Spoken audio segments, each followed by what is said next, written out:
But I think the development of full artificial intelligence could spell the end of the human race. It's a flying object, and we don't know what it is. I would hope somebody is checking it out. I don't know whether rockets or whatever, but incredibly fast, opposite direction. They were too fast to be an airplane. I'm glad the Pentagon is looking at this, because if it poses a threat, I want them on top of it.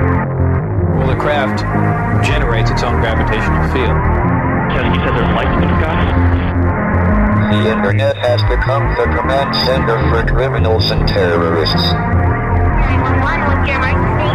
I need help, please! Aliens won't let it happen. That's what we're instructed to say.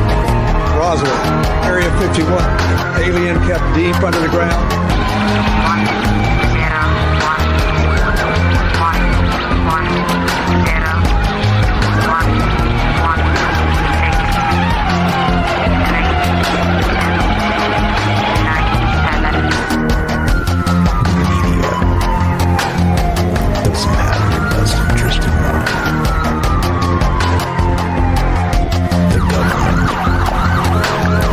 self-serving. You're here for a reason. You're listening to Troubled Minds Radio.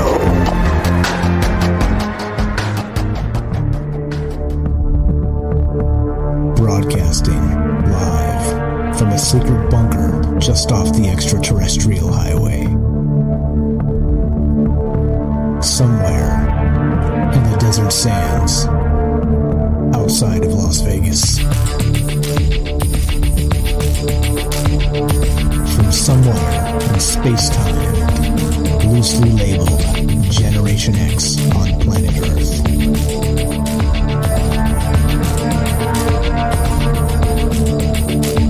And asking questions of you in earnest into the digital darkness. Good evening and welcome to Troubled Minds Radio.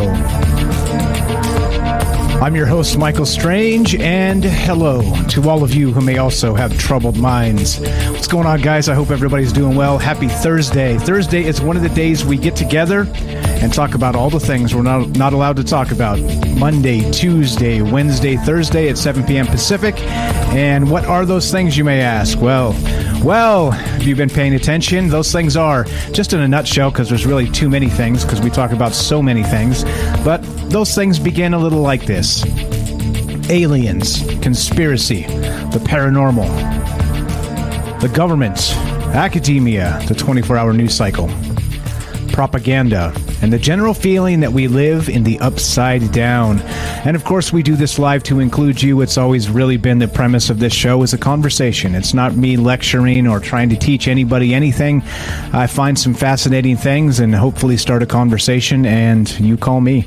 And that's the way this goes. And like I always say, I don't have any inside sources for anything in any capacity whatsoever. I'm just armed with the interwebs and a bad attitude and a curiosity for some things that are, well, let's say off the beaten path. There's a lot of things we talk about that little brief intro there is just not enough. You know, if you try and explain what every show is about in the scope of a larger conversation, you just sound like a nut, and I do enough of that, so I'll just leave it at that. But there's so many things that are just in this world that are not like they seem, right? Like I stated there, the upside down. But I think in terms of not just the upside down, there's a whole lot more to it than that. Meaning that we have a well, I don't know. We talk about UFOs all the time. We talk about all kinds of other stuff, and my the thing that's always on my mind about that is they call it the phenomenon, right? Whatever that means. And, some speculate that these things are, these lights in the sky are, little green men from Alpha Centauri, right? Something like that. Or in other cases, right, drones from China. Or, like I said, maybe plasma radar spoofing. It's like terrestrial technology. It's hard to say, but in this case, we're gonna go a little deeper than that and look a little into some other things that people don't talk about often regarding UFOs. That's what's on my mind tonight. We'll get there in a minute, but just to kind of start us out, I do ramble a lot, by the way. If you like rambly things, well, you're in the right place. Looking at some of the reviews the last couple of days, and they're like, this guy just won't stop rambling. He's rambling about this and he's rambling about that. I'm like, yeah, well, I mean, it's a talk show, for crying out loud. Do you want me to like sit in silence and meditate? Let's have a moment of silence, guys. Actually, let's do that for just one. No, I'm just kidding. That's totally bad for radio. I'll just keep talking instead. Ramble on, keep calm and ramble on, Mike. Okay, so point being is this, right? Like I said, I don't have any inside sources. The secret weapon of this show is you, and that's part of the actual deal here. Is that it is a two-way conversation, and if you want to be part of the show, we are live. We do this live on YouTube. We do this live on Rockfin, at D Live, and Twitter, and of course, we're broadcasting live on digital radio at the Fringe FM. And so, well, as a result, give us a call. Phone number here is 702-957-1037. That's 702-957-1037. Click the Discord link at troubledminds.org, and it's as easy as that. The 702 area code clearly is Las Vegas. That's where I live. That's where I'm streaming from. That's where this lovely bunker resides that you can see.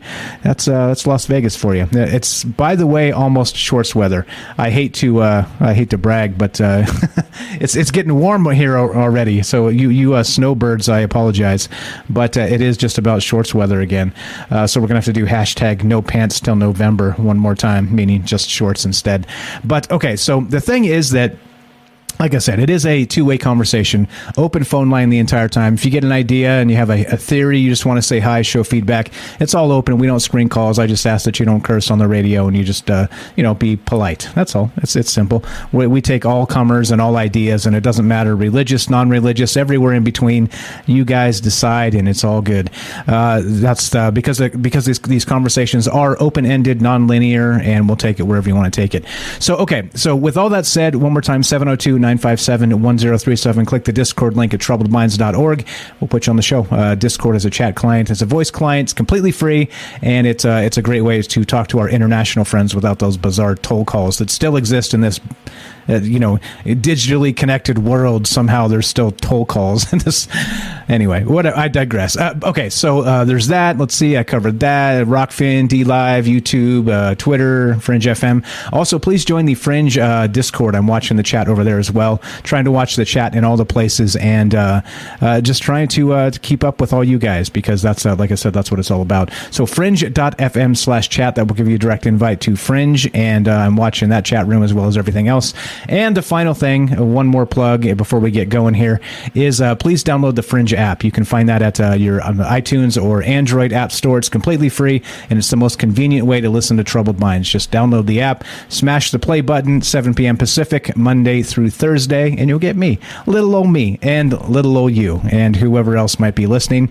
And that's what's going on. I see you guys out there in the chat. What's going on? Hello, and let's get going, shall we? So, as you know, right, I'm going to tell you how I got here, how we got to this bizarre place we're in tonight. So there's some, as usual, I pay attention to Twitter, and so that, that UFO Twitter stuff going on. And there's always fights, and people are just arguing, and, like I call it, flinging digital poo at each other, right? It's just the way it goes. It's like people calling each other out. You're lying. You're this, you're that, you're the other thing. You're a racist. My goodness gracious. It's definitely entertaining. Is it productive? I think that's debatable. But anyway, so I was looking at some of the new drama, which I'm not going to get into because drama stresses me out. Does drama stress you out? Like, drama just...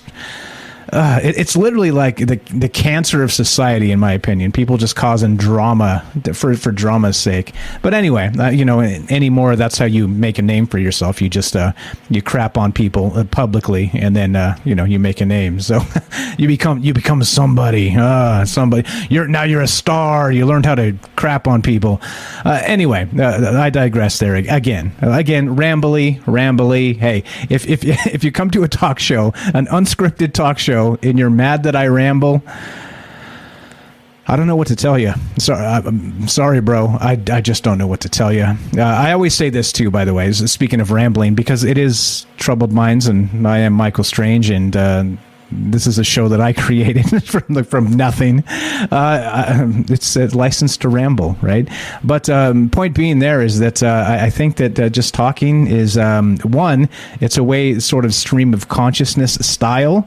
And I always say that it's much more difficult to, even with the ums and ahs and all the rest of that, to do this and have an unscripted thing and just kind of talk your way through it and try to have an organic conversation than it is to, in a sterile environment, in a vacuum, perfectly script your, 18-minute episode and then say every word perfectly without an awkward pause or a weird breath or... Nah, we ain't doing that. We ain't doing that. We ain't doing that. Okay. Anyway, so I digress. Like I said, you got to answer some of the criticism sometimes, and it's just the way. Like, I don't know why you come to a talk show and you're mad that I talk. Anyway, all right. So let's get to this. Back to the UFO Twitter and what they were talking about yesterday. Now, this thing came up, all right, and it's this idea. I'd never heard of it actually, and we'll start here. We'll start with this. It's called the Hesdalen lights. You guys ever heard of this? All right. So there's this area in the Norwegian valley of Hesdalen, all right, where these lights are just buzzing around. And back in the let's see, I think it was the early 80s that they used to see like 20 sightings a week type thing. Like it was one of those situations where it was definitely you go to this particular spot and you see these crazy lights in the sky all the time, right? And so Hesdalen is one in the Norwegian valley. You've got a place in Texas called Marfa. You've heard of the Marfa lights, things like this, right? And so in terms of speaking about the UFO phenomenon, right? And that's what it's being called now in many circles, is because, like I said, if you talk about UFOs in terms of just little green men from Alpha Centauri, I think we're probably missing the boat in a lot of ways there. Only because, like you got to expect, if we're talking about without ridiculously advanced propulsion, breaking the speed of light rules, and all the Einsteinian physics, right? If you're doing all that stuff, then you're sort of not really, it's not efficient, let's say. It's just not efficient if you're not doing those things. Meaning that if you're flying here from Alpha Centauri, it's light years. It's literally years to get here at the speed of light. And that's close. That's what, 6, 8, 10, 12, I don't know. It's close light year wise, right? It's very close in cosmic terms. But if you're across the galaxy, you're talking about at the speed of light, thousands and thousands of years to get here.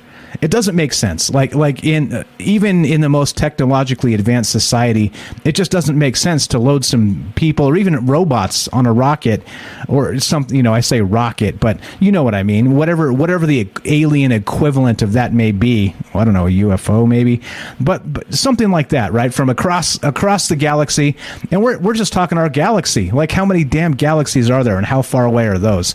It gets to be ridiculous, right? Like, once you start mathematically looking at the size of the universe, all the damn light years from here to there, you just can't hop in a rocket and smash the speed of light and read a book. What do you do, right? Like, you have to put a robot, have to go in stasis somehow, get take a comfortable seat in your med bed, and that'll get you across the galaxy or to the next galaxy. I don't know, thousands of years, tens of thousands, a million years, right? A million light years. That's a thing. It's a thing. In any case, right? So my point is this. The phenomenon, as it's called, the UFO phenomenon, I think it encompasses more things. The term, the area of Skinwalker Ranch comes up in terms of lights in the sky and, kind of this phenomenon that appears and seems to mess with people, that trickster sort of archetype, the spirit, that sort of thing, whatever it is, right? And so I got thinking, okay, if we're thinking in terms of this, the Hesdalen lights, the Marfa lights, then we're saying that we're talking about sort of this atmospheric phenomenon that's been around for a long time, all right? But it's still, even today, a mystery. What are these things? And so it got me thinking in terms of UFOs. I was like, okay, well, many of us have seen lights in the sky, right? Many of us have seen this stuff. And that's why we're here, because we've seen some bizarre-ass stuff in the sky, right? And that's why we do this. That's why we get together and talk about this stuff. But the whole idea here that I'm having tonight is that what if instead, like we've heard the term ultra-terrestrial, right? Ultra-terrestrial, meaning that there's some other life form entity, even spirits, whatever you want to call them, something that's here, that's of this earth, that's just been here, that's been here for a very, very long time. And I know ancient astronaut theorists would say yes, all right? I get it, I understand. All right, I'm a little different. I don't like to just say yes for the sake of yes. Let's look at why. Let's look at some of these other things and consider the possibility. I don't like the nondescript group of people that always says yes, all right? It's, I don't know. It's, well, it is what it is. Anyway, so okay, so we got the Marfa lights. We got this. I'm going to read this real quick to you. This is from this website called, Hesdalin.com. And the theory, here's the Hesdalin lights. And this is what I'm talking about, right? Yeah, there we go. So Derek's got it. He says, just say demons, Mike. Exactly, right? Demons. Yeah.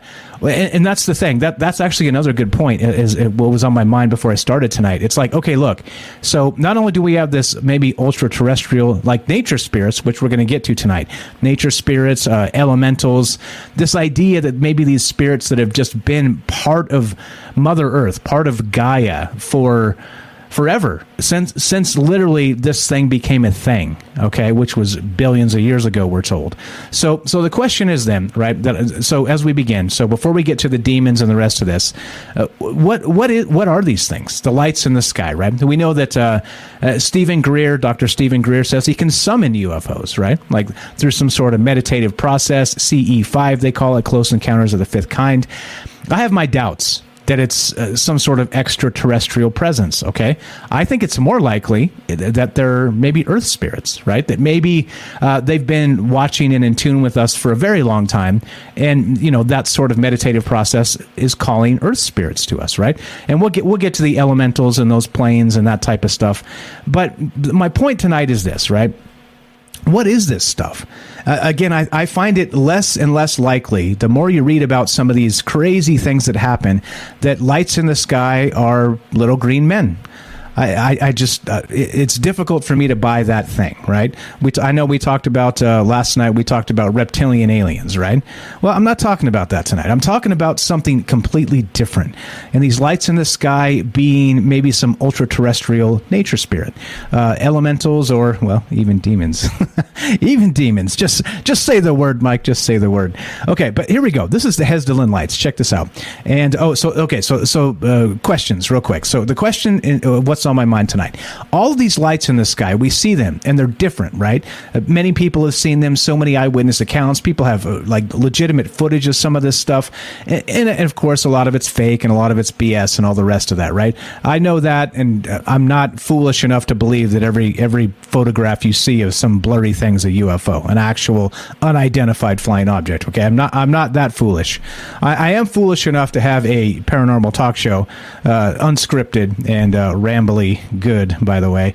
But I am that foolish, but I'm not foolish enough to believe everything I read and everything I see. Okay? Because, right, what did Edgar Allan Poe say? Something about believing only none of the things you read and half the things you see, something like that. I probably butchered it, but something like that. But okay, so the question tonight is this. UFOs, do you think that in terms of how we frame them, being little green men or being entities from across the galaxy, is wrong? Not just wrong, so grotesquely wrong that the idea that aliens themselves are, well, just so far away we'll never contact them, okay? And again, like I said, we do this thing called drinking the maybe juice, considering all the things, and, well, that's the question tonight. Do you think that the idea of these lights in the sky could instead not be any of that stuff at all? We've talked about the dimensional stuff, but what about just plain good old-fashioned nature spirits of the earth, ancient spirits that have been here so long, predating humanity and maybe even all animals on earth, because of course we're talking the spirit realm, right? Is it possible we've just misidentified UFOs entirely? I don't know. That's my question tonight. And so here's what I want to know from you guys, all right? I want to know this. If we have, okay, so the premise tonight, we're starting with this premise. We've completely misidentified UFOs. They are not aliens from Alpha Centauri, all right? They're not. We're just throwing that out. So then what are they? That's the question tonight. Do you think it is possible there's some sort of elemental spirit, or do you think it's possible there's some sort of I don't know, demons? Or what is it? What exactly is going on here, right? I don't know. Again, if I had the answers would be easy. But okay, let's do this real quick. And this is where this began. The Hesdalen lights. The light phenomena of the Norwegian valley of Hesdalen are one of several unexplained light phenomena around the world. Scientists have investigated it since 1981 without a proven theory of what causes the phenomena. In this article, the superposition of cosmic radiation due to local distortion of Earth's magnetic field is investigated as the source of the phenomena. Hesdalen has special characteristics in regard of its high concentration of minerals, valley formation, and river containing minerals running through it, and this could cause the cosmic radiation entering the valley from above to superimpose into the visible spectrum. This new theory is tested against the observed unexplained special properties of the light phenomena, showing some promising results. Superposition of cosmic EM waves or collisions of cosmic ray particles should be further evaluated as the source. And there's a whole article here. You can download the PDF, and it's science, right? It's science. All right, and it's a good thing. I think that's one of the things about the Hesdalen thing is they have a whole website where they have live cams and sort of like open source data, because they're trying to figure out what the heck is going on with this, right? So in any case, that's the question tonight as we begin, as we get into this. Sorry for my rambles. Sorry, not sorry. I'm going to ramble away, or keep calm and ramble on, Mike. But the Hesdalen lights, all right? What about the Marfa lights? Do you guys have any areas near you where you live? Anywhere in the world? We have people listening to this show all over the world. Do you have a particular area near you where there are, well, I don't know, things like swamp gas, right? That's what we were told that a lot of the UFO phenomenon was back in the, Project Blue Book, swamp gas. Well, not swamp gas, but what about, let's say, just straight up lights in nature? Straight up lights in nature. Like what's going on in the atmosphere? What's going on with maybe these elementals? Again, there seems to be a lot to this that really doesn't get discussed a ton. And so I want to make the parallel tonight of not just UFOs from Alpha Centauri. We're throwing that out. That's not part of the conversation tonight. What is these ultra-terrestrials? What exactly is this? And do you think that there's some correlation between UFOs and this idea that there's elemental nature spirits that live here on the Earth? And are we just as bumbling, stupid humans just saying, oh, by the way, there's aliens from Alpha Centauri? Because, well, like I said, till you capture a demon and capture a little green man, throw them in a zoo next to each other, and take notes on both, we don't know what the hell's going on, do we? We really have no stinking idea. And that's what's on my mind tonight. Just a casual Thursday on Troubled Minds, talking about, well, amazing things. And as always, right, love to hear your thoughts on this as we do this, because it is I begin the conversation as such a little bit rambly, but also a little bit interesting and a little bit very good, because my ego is the size of the sun, don't forget. And, well, as we continue, I want to hear your thoughts tonight. If we're throwing out the idea that little green men are piloting these lights in the sky, then the question is, what exactly could they be? Do you think elemental spirits? What's happening in Hesdalen? What's happening in Marfa? What's happening with these atmospheric lights? There's a name for this, which we'll get to in a little bit and talk about more of this stuff. But it's interesting to me that we have this thing happening that we call UFOs. And of course, UFO means unidentified flying objects. But what about if they're not objects at all? What if they're unidentified flying nature spirits? Oh boy. Oh boy. You tell me. Love to hear your thoughts on this. 702-957-1037. That's 702-957-1037. And we'll get your thoughts on this. Throwing out little green men, they don't count tonight. What is the UFO phenomenon if it's not little green men? 702-957-1037. This is Troubled Minds. I'm Michael Strange. Don't go anywhere. More elementals, lights in the sky, and you when we return. Be right back.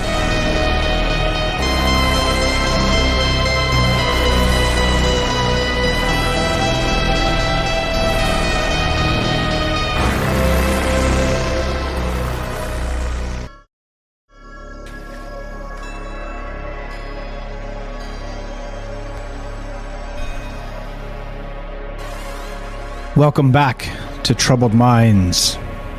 I'm your host, Michael Strange, and we are streaming on Rockfin, YouTube, DLive, and Twitter, and we are broadcasting live on the Fringe FM. Tonight, we're talking about UFOs, but not the way you think. What if UFOs, we throw out the alien hypothesis entirely? What could these lights in the sky actually be? I'm thinking nature spirits, but I want to know what you think. 702-957-1037. That's 702-957-1037, and we'll put you on the show. Easy as that. You can also click the Discord link at troubledminds.org and just jump in the caller queue, and we'll put you on the show there as well, just like this. Let's go to James in Michigan. What's up, Salcedo Paranormal? How are you, my friend? Oops. Test 1, 2. Am I muted? Is he muted? Test. James Salcedo. Test 1, 2. You there, buddy? Okay, maybe not.Maybe we're having some technical difficulties. So I think part of what inspired this idea, too, is I was listening to James do his 100th podcast and called in and had a good time with James and APOC and some other fine folks that were there hanging out with us. Night Stalker was there as well. We had Cal was there. Lots of good folks hanging out with James that night when he was doing it. And APOC called into the show that he was doing and was kind of discussing these sort of nature spirits, these maybe forest sprites or fairies or fae folk or things like this. And it got me thinking, okay, so what if we actually are just completely misinterpreting exactly what's happening with the UFOs? And we're so fixated on Elon Musk and Mars and aliens out there that we're not thinking about aliens right here. And I don't mean them as little green men. So that's what's on my mind tonight. One more time, 702-957-1037. The question is this, as we begin. James, whenever, just chime in and let me know you're there and working, because I cannot hear you. I am not muted. You are not muted from my end, so everything here looks good. And so the question is this. If these lights in the sky, these UFOs, are not little green men in any way, shape, or form, then what exactly are they? What are they? That's the question. That's what I'm wondering tonight. And I'm calling this the elemental plane of the UFO phenomenon. And what I mean by that is there's these things called elemental spirits. And if you listen to the Fringe FM and you hear some of the commercials kind of bump in and out here as we do this stuff, they're talking about Paracelsian alchemy, right? And of course, what does that mean? It means we're talking about elementals. That's right. The earth, air, wind, and fire. Wind, water, and fire. There you go. Did it wrong. Earth, wind, and fire. See what I did there? James Salcedo, test 1, 2. Are you there, my friend? I hear you. You did? Yes, I hear you. What's up, weird. James? Let's go to James in Michigan. Let's start this over. James in Michigan. Welcome, James of Salcedo Paranormal. Go right ahead, sir. Here, technical difficulties, right? They're coming for us, man. I'm telling you, the conspiracy is stop from rambling. What's going on, brother? How are you? Yeah, I'm okay, and I think I've been switched back from push to talk to just the regular setting there. So I think that's what happened there. Yeah, gotcha. I see it. Gotcha. But, I'll just go on for now. But yeah, it's really interesting because if you look at enough paranormal shows or stories online, you'll find these lights all over the place. People will see them in the sky, but also just in woods and they can be high up still, but they'll see them all over the place. So it's very interesting. If you want to go on for a second, I will get the push to talk set up here real quick. Sure, yeah, no problem. So, quick comment from Adana over on Rockfin. She said, "Here in Indiana, it's called Fireball Alley. One almost ran into me while driving. They even follow beside the Amish, scaring their horses." And that's what we're talking about tonight. So the idea of these lights in the sky that are not just way out there, like they're flying through space, buzzing the Tower of Earth when they fly by, the proverbial tower, right? When they're just kind of going to wherever they're going. We're not talking about that. We're talking about these lights that seem to interact with people, that seem to, even in some cases, they've described these lights as coming out of the ground and creating crop circles. There are people who have seen these things happen, eyewitnesses. And so my question is, we're throwing the alien hypothesis out because ancient astronaut theorists say yes too much, and I'm not going to rage. Calm down, Mike.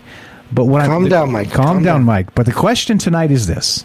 What are those lights in the sky? They seem to interact with people. We talked about Dr. Stephen Greer summoning these things. Well, what exactly are they? Go right ahead, James. Welcome back. Thank you. I got that all set up again. And you know what's interesting about that is it's not just sightings of, like, when people see these things, there's even more than that. Sometimes they will get feelings. They'll like have this gut feeling that, this is a good, or whatever this is. This, there's something in there that's intelligent and it's okay. Or they'll get the opposite. So you really don't know what they are or who they are or what their intentions are. Yeah, like there's something there, right? There's definitely something. And there is intention behind it. So again, in some cases, just like Adana was saying, they seem to follow people. They seem to chase people. Like they'll whiz by your head, things like this, like that type of light. Not like the orbs, right? Like you do James does a paranormal show, and orbs are all over the damn place, aren't they? People see orbs in the house. People see orbs in the sky. People see orbs everywhere. Like I said, coming out of the ground. So what the heck is this? Are they even spirits at all? What do you think, man? If you got to pin this down or give a ish idea, what do you think this stuff actually is going on? I think and it comes down to it, they are energy, and there are different forms of beings, I think, that can make up this energy. Because you hear, and we won't go deep into this, but sometimes you'll hear of people seeing other things before or after they see these lights, including strange creatures. Cryptids, and there's this thought that maybe some cryptids might even be those nature spirits in some cases. The whole idea that maybe there are versions of Bigfoot that might be spirit beings, and they can change back and forth between what the traditional looking Bigfoot kind of thing, and then also these orbs. Yeah, like even in some cases, right? Some of the Native American traditions talk about these trickster type spirits, right? That go back thousands of years in these stories, and that they're able to shapeshift, like you're describing.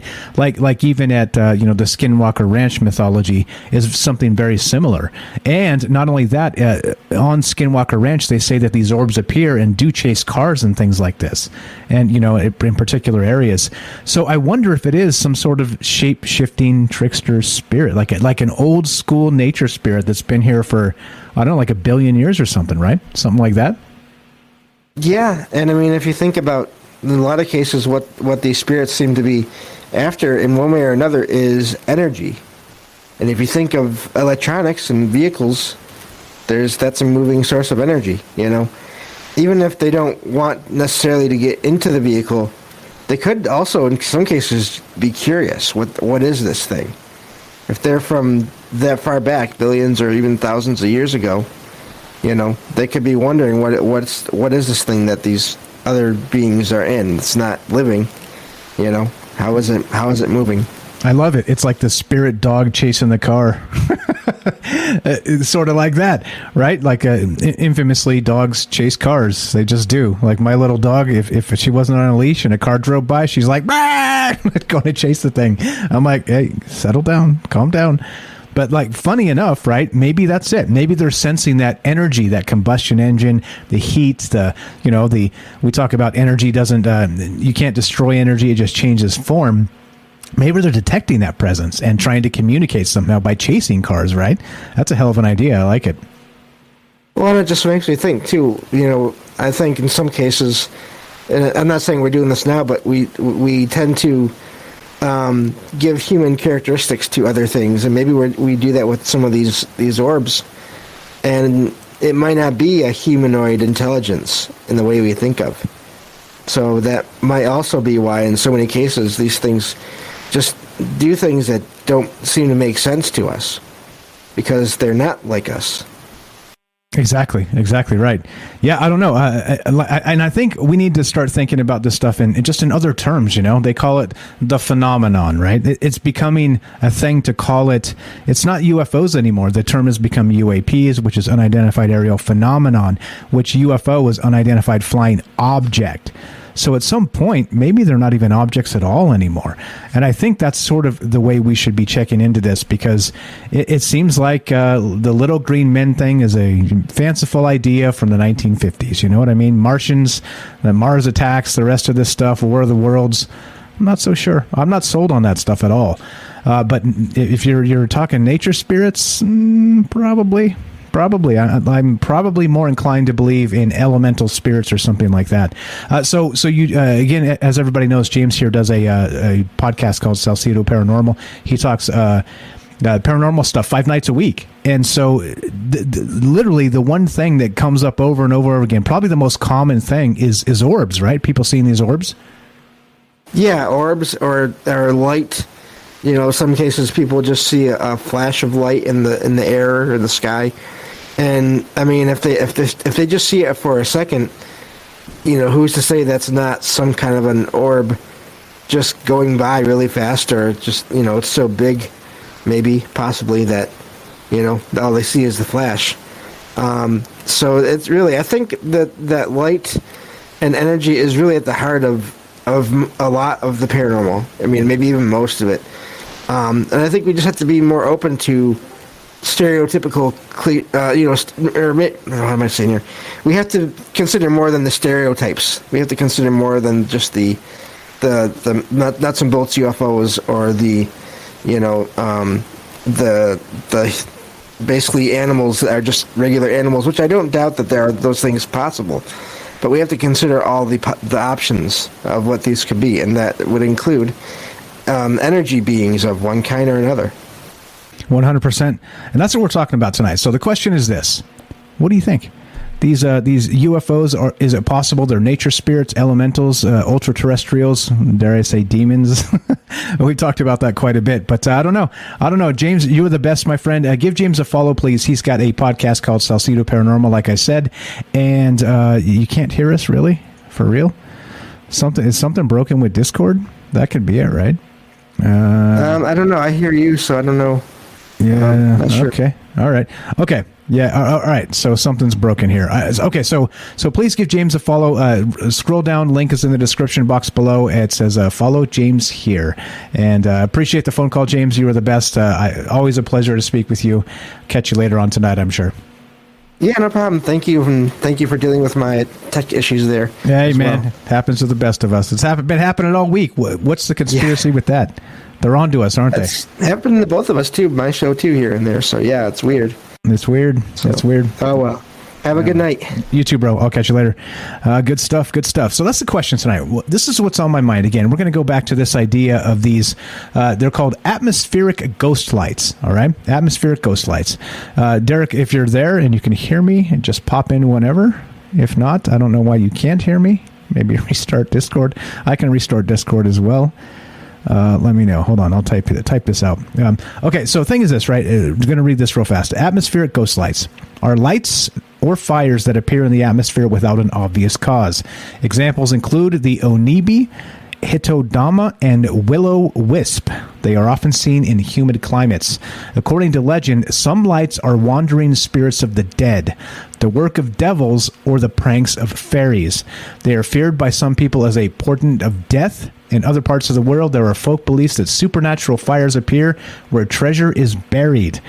These fires are said to be the spirits of the treasure or the spirits of humans buried with grave goods.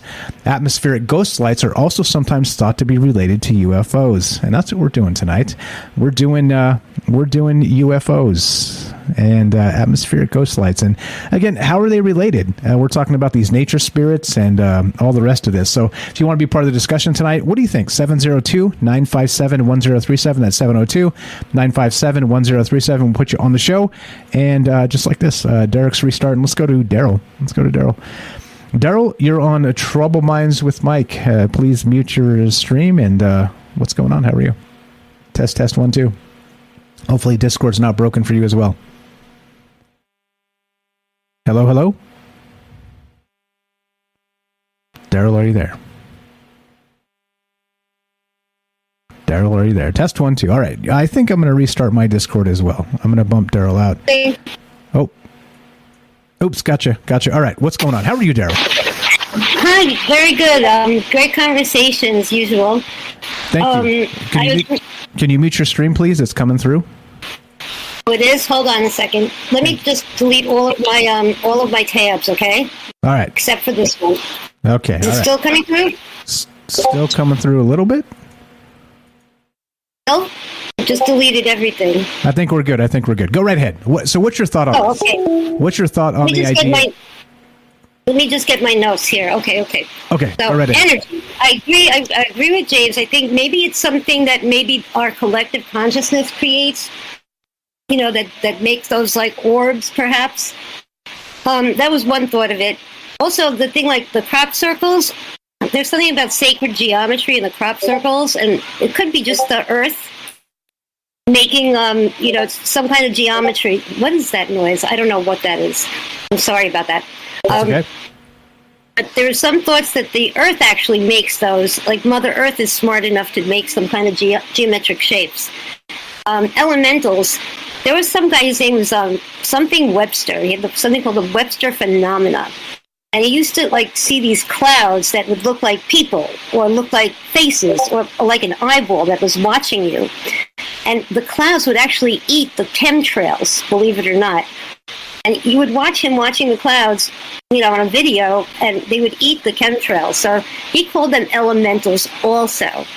I've seen elemental kind of shadow people. I think that's something to do with shadow people, I think. That they look like people or giants.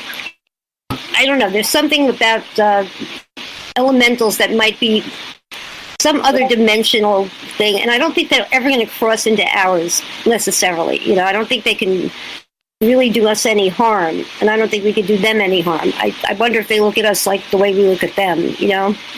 Like, what are those people? What is that? They're on their own show right now saying, well, did you see those people? What are those? You think they're like elementals like us? What are they?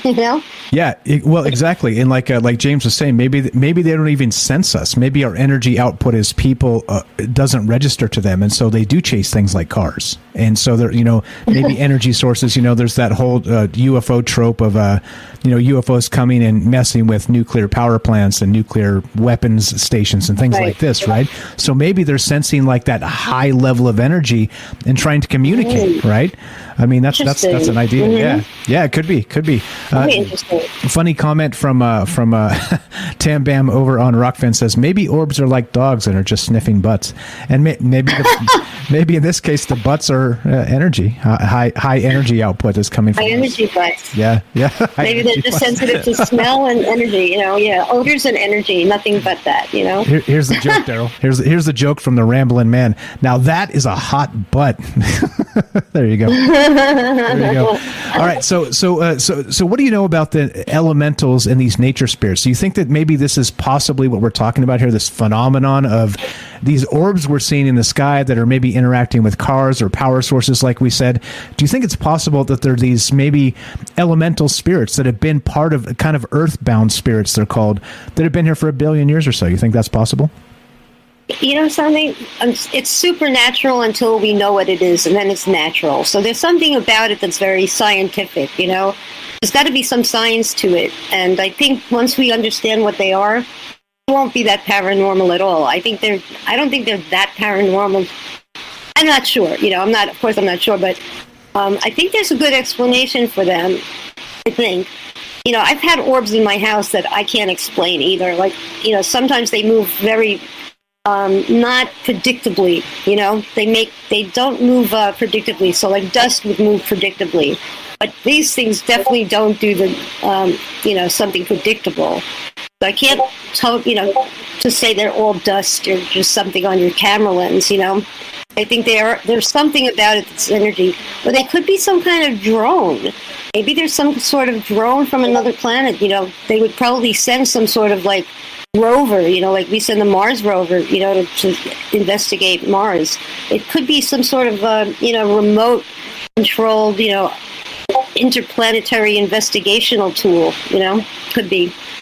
It's very advanced. They wouldn't send their humans there if they had humans like us. They probably would send some sort of machine or, robot or AI to take a look at what's going on here that has a lot of abilities, that could go very fast, and, not predictably. You know what? I just had a thought. I just had a thought. You triggered a thought in my brain here.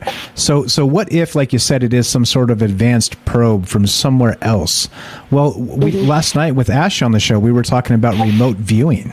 So I wonder if you're actually doing some sort of remote viewing, if you're spotted in that remote view sequence of wherever you happen to be. I wonder if they notice you as an orb, sort of a spying orb. You know what I mean? Can you imagine?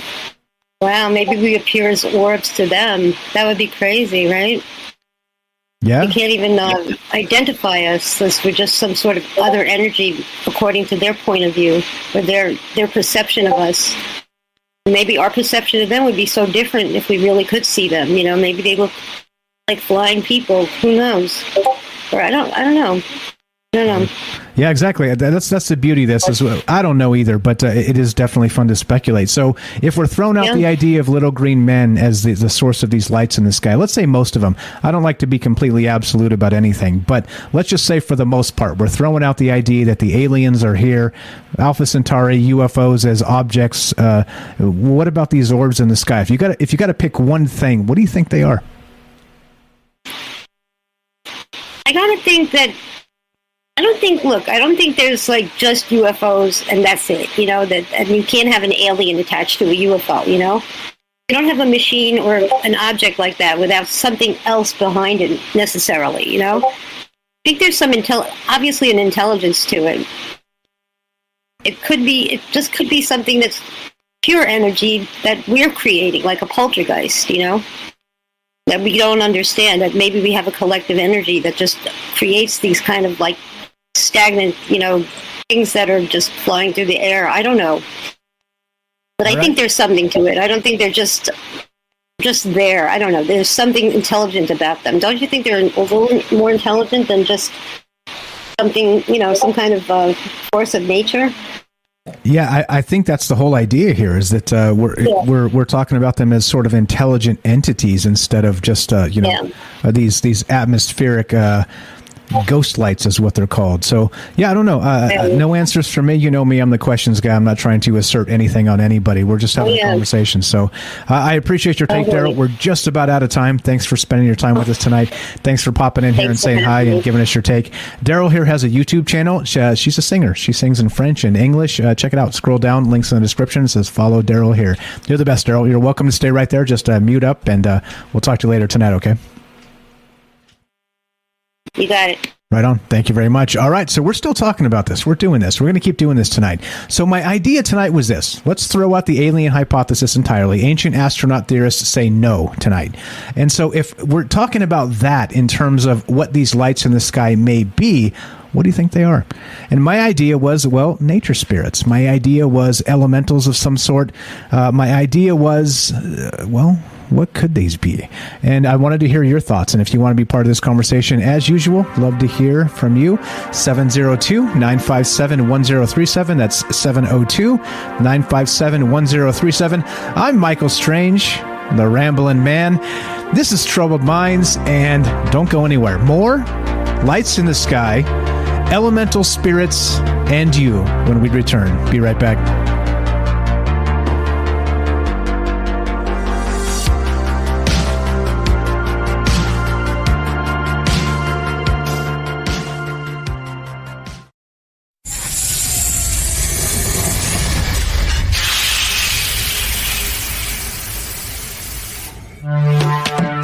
We are talking about the alien abduction phenomenon. The aliens are looking through your eyes and they're accessing your optic nerve. I'm doing fantastic. And through that optic nerve, they're transferring to your brain. People are random images as they traverse neurons in the brain. So all right. So maybe and they also feel them planting or receiving memories or ideas or images.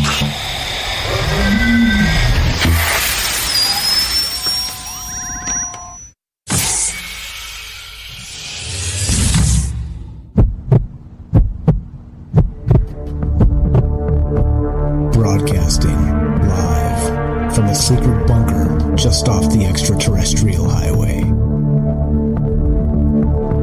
Somewhere in the desert sands outside of Las Vegas. From somewhere in space-time, loosely labeled Generation X on planet Earth.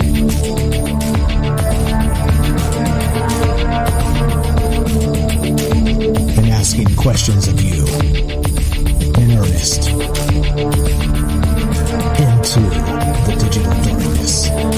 Good evening and welcome to Troubled Minds Radio.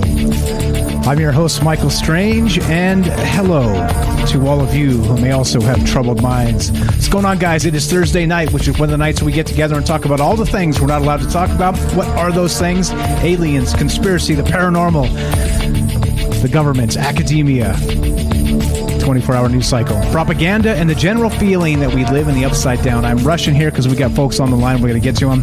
Jennifer, we're going to go to Night Stalker first. He just clocked out for his break. Hang tight. I'm sorry if you're in the attic. If you want to call back in just a moment, we'll get back to you in just a sec. So what we're doing tonight is we're discussing the idea that UFOs itself may not be little green men, but they may be elemental spirits.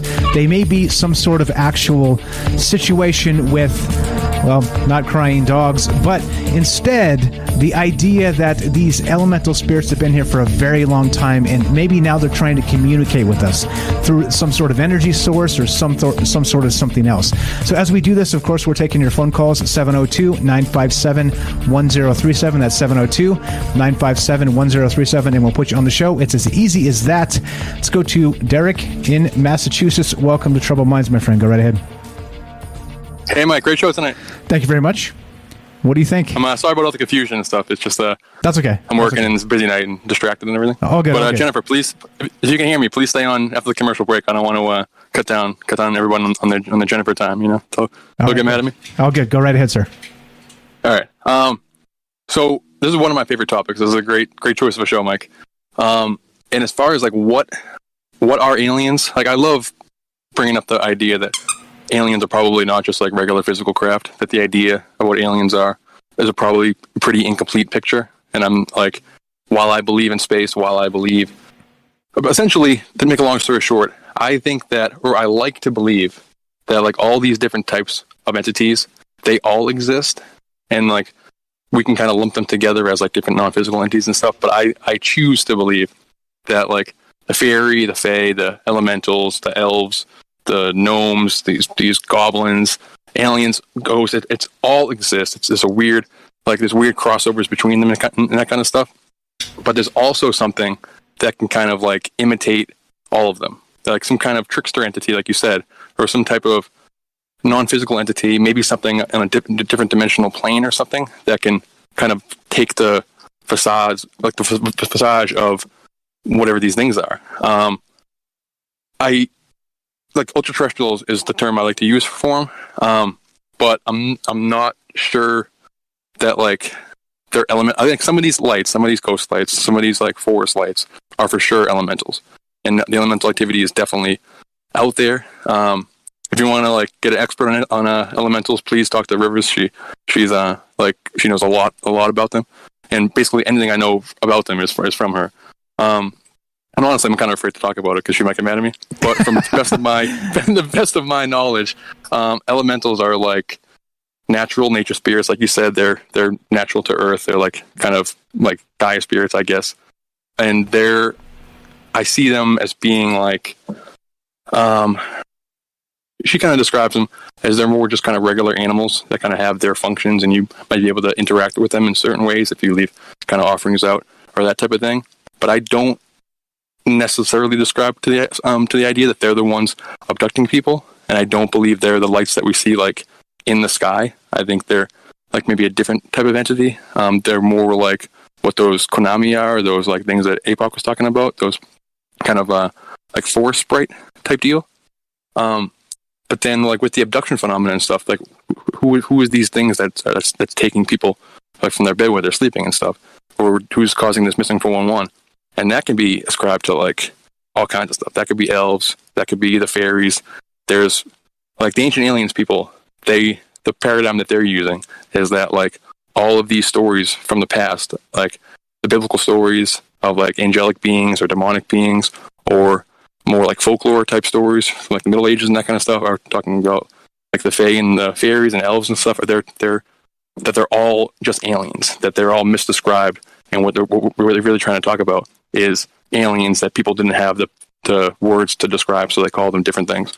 And that's a great idea. I'm open to that idea, but I'm not sure if that's the case. Like I don't know if that's the case. I like the argument doesn't. I'm kind of rambling. Maybe save me. I didn't take any notes, so I'm trying to find my point here. I got you, buddy. What were your like questions that you asked at the beginning of the show? Sorry. Okay, sorry, so, Mike. I'm really no. You're fine. So the thing is this, right? So if we have this situation where we see these orbs all over the place, so again, they're these orbs, lights in the sky, like they're inside homes, they're outside of homes, they're everywhere, literally coming out of the earth with crop circles. If we have these orbs all over the place, people see them literally all over the world, right? And we're not talking about the bokeh or whatever that stuff's called, get spots on your camera lens. We're talking about the real ones people see with their own eyes, not through some sort of like broken camera lens. And so the question is this: if they're not aliens, what the hell are they? That's the question. Okay. Yeah. All right. So as far as the orbs we're seeing in the sky, that I don't necessarily believe that is a fairy or that is an elemental. That might be what we call an ultra-terrestrial in the idea that it's something that's kind of always here. It's not necessarily coming from space or from another planet or from another home, but it exists on the earth in like another plane of existence, like a higher realm, you could say, or a different frequency or whatever. But they can choose to kind of dip in and out of the three-dimensional plane, and they choose to interact with us a lot. Like I think the thing that's been interacting with humanity actively, whatever that thing is that's trying to seed technology, that's giving ideas, that's like people are channeling and that kind of stuff, is what I like to call the ultra-terrestrials, in that they're always here. They were probably here before us, but they're not like necessarily this might, like the 3D plane might not be their home. Whereas I think elementals, it is like, or they're like every planet has kind of their own version of elementals, kind of something that like is just part of the planet's infrastructure. They're just natural like organisms that populate these planets, and I think it's just a little bit different. Like they're not like kind of phasing in from a different plane of reality. They're just invisible to us most of the time, but they're still kind of in this reality, if that makes any sense. But as far as like the weirdness to what aliens are and like the phenomena itself, you mentioned it earlier, but what's kind of like jogged this idea that maybe aliens are demons is a very oversimplified like way to describe it, but that aliens might not be just physical things from space that are like us, that are just traversing different space. Even like, one argument for how they're getting here via space, if there is something coming from outside, is portals. And I love the portal idea. I'm open to that, but it doesn't quite answer the question of how come all the weirdness? How come these things are being summoned? How come these things have that hitchhiker or poltergeist type activity associated with the physical craft? So whatever this trickster entity is can become physical. It's not necessarily just always an orb or just always some ethereal being. That it can kind of like Jacques Vallée has the Passport to Magonia or whatever, where he has like the front cover is like an alien with like three puppets as like a monster or demon and something else. But then in the inside cover, there's another hand that's like holding the alien, that's puppeting the alien.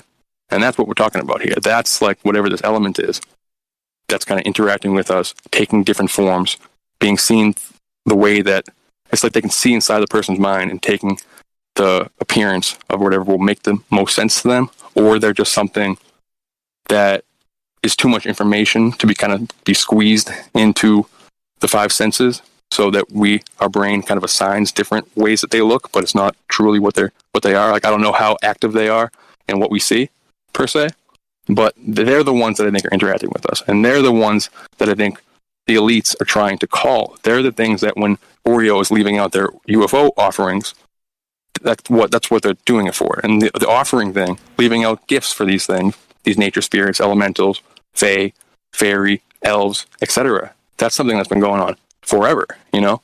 And yeah, the alien, the physical alien little green men idea is relatively recent. It's probably earlier than just the 1900s, but it's very, very recent. And the way it's cemented in our minds right now is very closely tied to like the Star Trek idea. And Star Trek has a lot.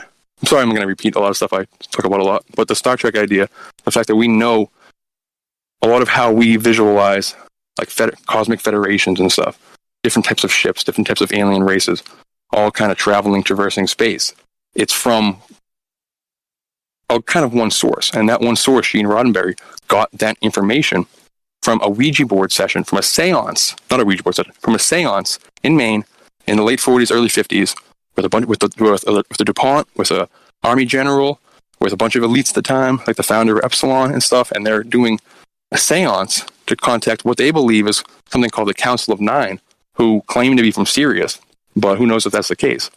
And ideas received from them is what influences our knowledge about like a physical galactic federation of things that are kind of more technologically advanced than us, but that might not be the case, you know?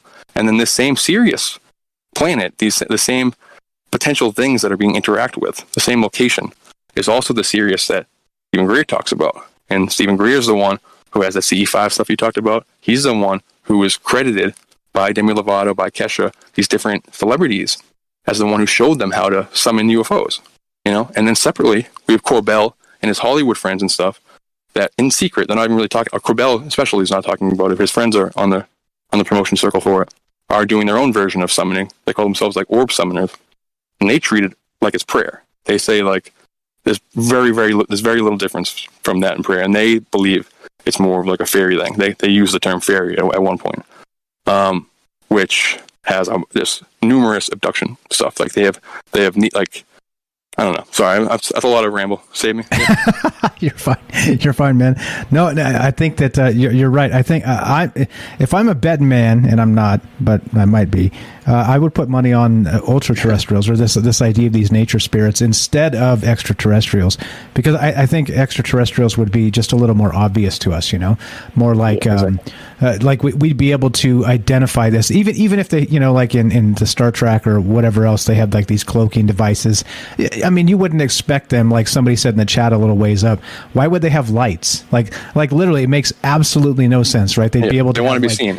They want to be seen, exactly. So instead of lights on like a UFO with some sort of like, they would have like infrared and all. They would have all that stuff as scanners that we would never be able to detect, not shining lights in our faces, flying around the sky or chasing cars like dogs or things like this, right? It makes no sense. It literally makes no damn sense unless this is something we're talking about that has nothing to do with little green men, and that was kind of the point tonight. But yeah, you're spot on here. Yeah, and like, and what technology is it that they're using? Do they have some type of radar that can tell like when a person is looking at them, and they can judge like their personality, and they can judge like how do they know?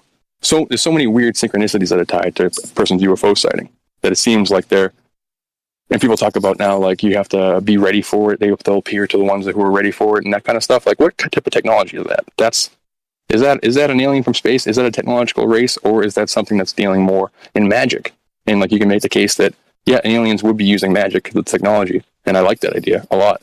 But like, I don't know. There's a lot of weirdness, like the reading your mind aspect to it, just the seance aspect to it. Mike talked about the other day on the Lovecraft show or one of these shows about how he was talking to Greys through a Ouija board and stuff, and doing the same type of like communicating with these things through seances and stuff. And that's just a weird thing.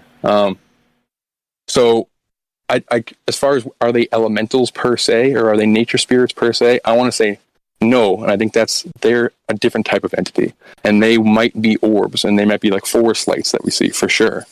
But I don't necessarily describe to the idea that they're the alien, like whatever is intervening with us in like the form of aliens.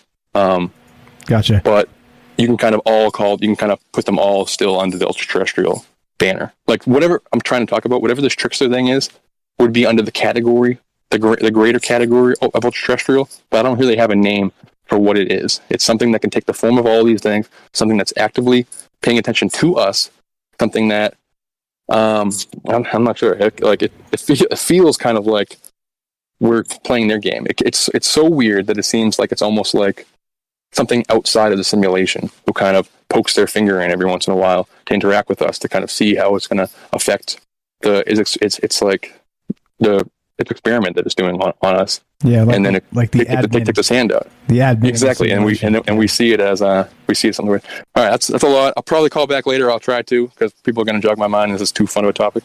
But okay. Again, Jennifer, try to convince her to stay on. She's on right now. We're going to go straight to her. You're the best, bro. Okay. Awesome. Everybody give Night Stalker. Thank you. Appreciate the phone call. Everybody give Night Stalker a follow. He's got a YouTube channel. Let's inspire him to do some more content. Link in the description. You're the best, bro. That's Derek in Massachusetts. Let's go to Jennifer in Missouri. And thanks for waiting, Jennifer. You're the best. Go right ahead. How are you? Hey, what's up? Chilling. I hope you're not chilling too much. No, I was kind of listening and kind of just hanging out. Yeah. No, it's totally fine because he's got to take breaks and stuff. All right. But, I appreciate that. Go right ahead. Yeah. I'm sure you have some ideas here about elementals and the rest of this. Yeah, I do. Yeah, I do for sure. I've thought about this a lot. It's something that I'm really, really interested in. I'm glad you're covering it. I think everybody, is wondering about this and has thought of this at some point because you hear so many stories and they seem so similar. When I think about this, my theory on it kind of is that maybe before there was us and like the animals and even maybe like the trees and stuff like that, there was this type of like the skeleton of all of this, and it was like the spirit of it all, and you have all the different elements of like earth, fire, water, air, all those different elements. So you'd be seeing things like these lights and these entities, these beings that sometimes are thought of as aliens or who knows what when people try to describe what they're seeing. And they fit into these different categories almost of all these different elementals, but not as a rule, because they do have this shape-shifting tendency every single time. But you have like the air elementals, which would explain a lot of the things people are seeing in the sky, all the way up high in the sky. Like when they're talking in the old folklore about the sylphs, which are the air spirits, the elementals of the air. They're not talking about just floating around. They can be floating around low in the fields, but that could be any elemental. When they talk about up in the sky or the spirits of the wind, when they're talking about the angels or Beelzebub or any of those old spirits and things like that, they're talking about way up, and coming with the winds. So you have that kind of going on. And then you also have the water, they're talking about all of the spirit of water, like when they're talking about all of those things. Because they would think about gods different than we kind of do. Like they would describe things like virtue or love as a type of god. Like things that we think of as just kind of like typical ideas or something like an archetype of an idea, they would describe as a god or an elemental or a spirit of some kind. And if you think about like these religions today, like really interesting, like with Christianity, for example, which is like extremely, it wasn't called Christianity forever. Before it was called that, it was called something else. But I remember hearing this story that this girl had found like a doll, basically like a statue, in this cave by this river. And it was somewhere, I think, in Greece or something. And it's a famous site today for the Virgin Mary. But what's interesting about this statue is this girl found this statue and she brought it home. She found it, like uncovered it. It had been buried. And apparently it's from like some ancient religion before that was about a spirit that was there living by that water. And she took that statue and this doll, and she was really, this little girl was very fixated on it, and her mother got irritated and threw it in the fire. And at that very instant, she was like maimed and was burning herself.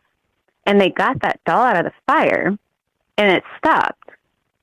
And they ended up taking this statue back to the spot they'd found it, and they made kind of like an altar. That later became basically like the temple to the Virgin Mary at that site. That's what they attributed it to. And they would try to move that statue to other places. And it's still there to this day.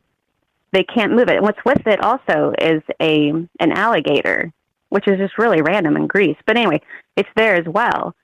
But the thing is this was an elemental spirit before they were giving it the energy of the Virgin Mary as this mother figure.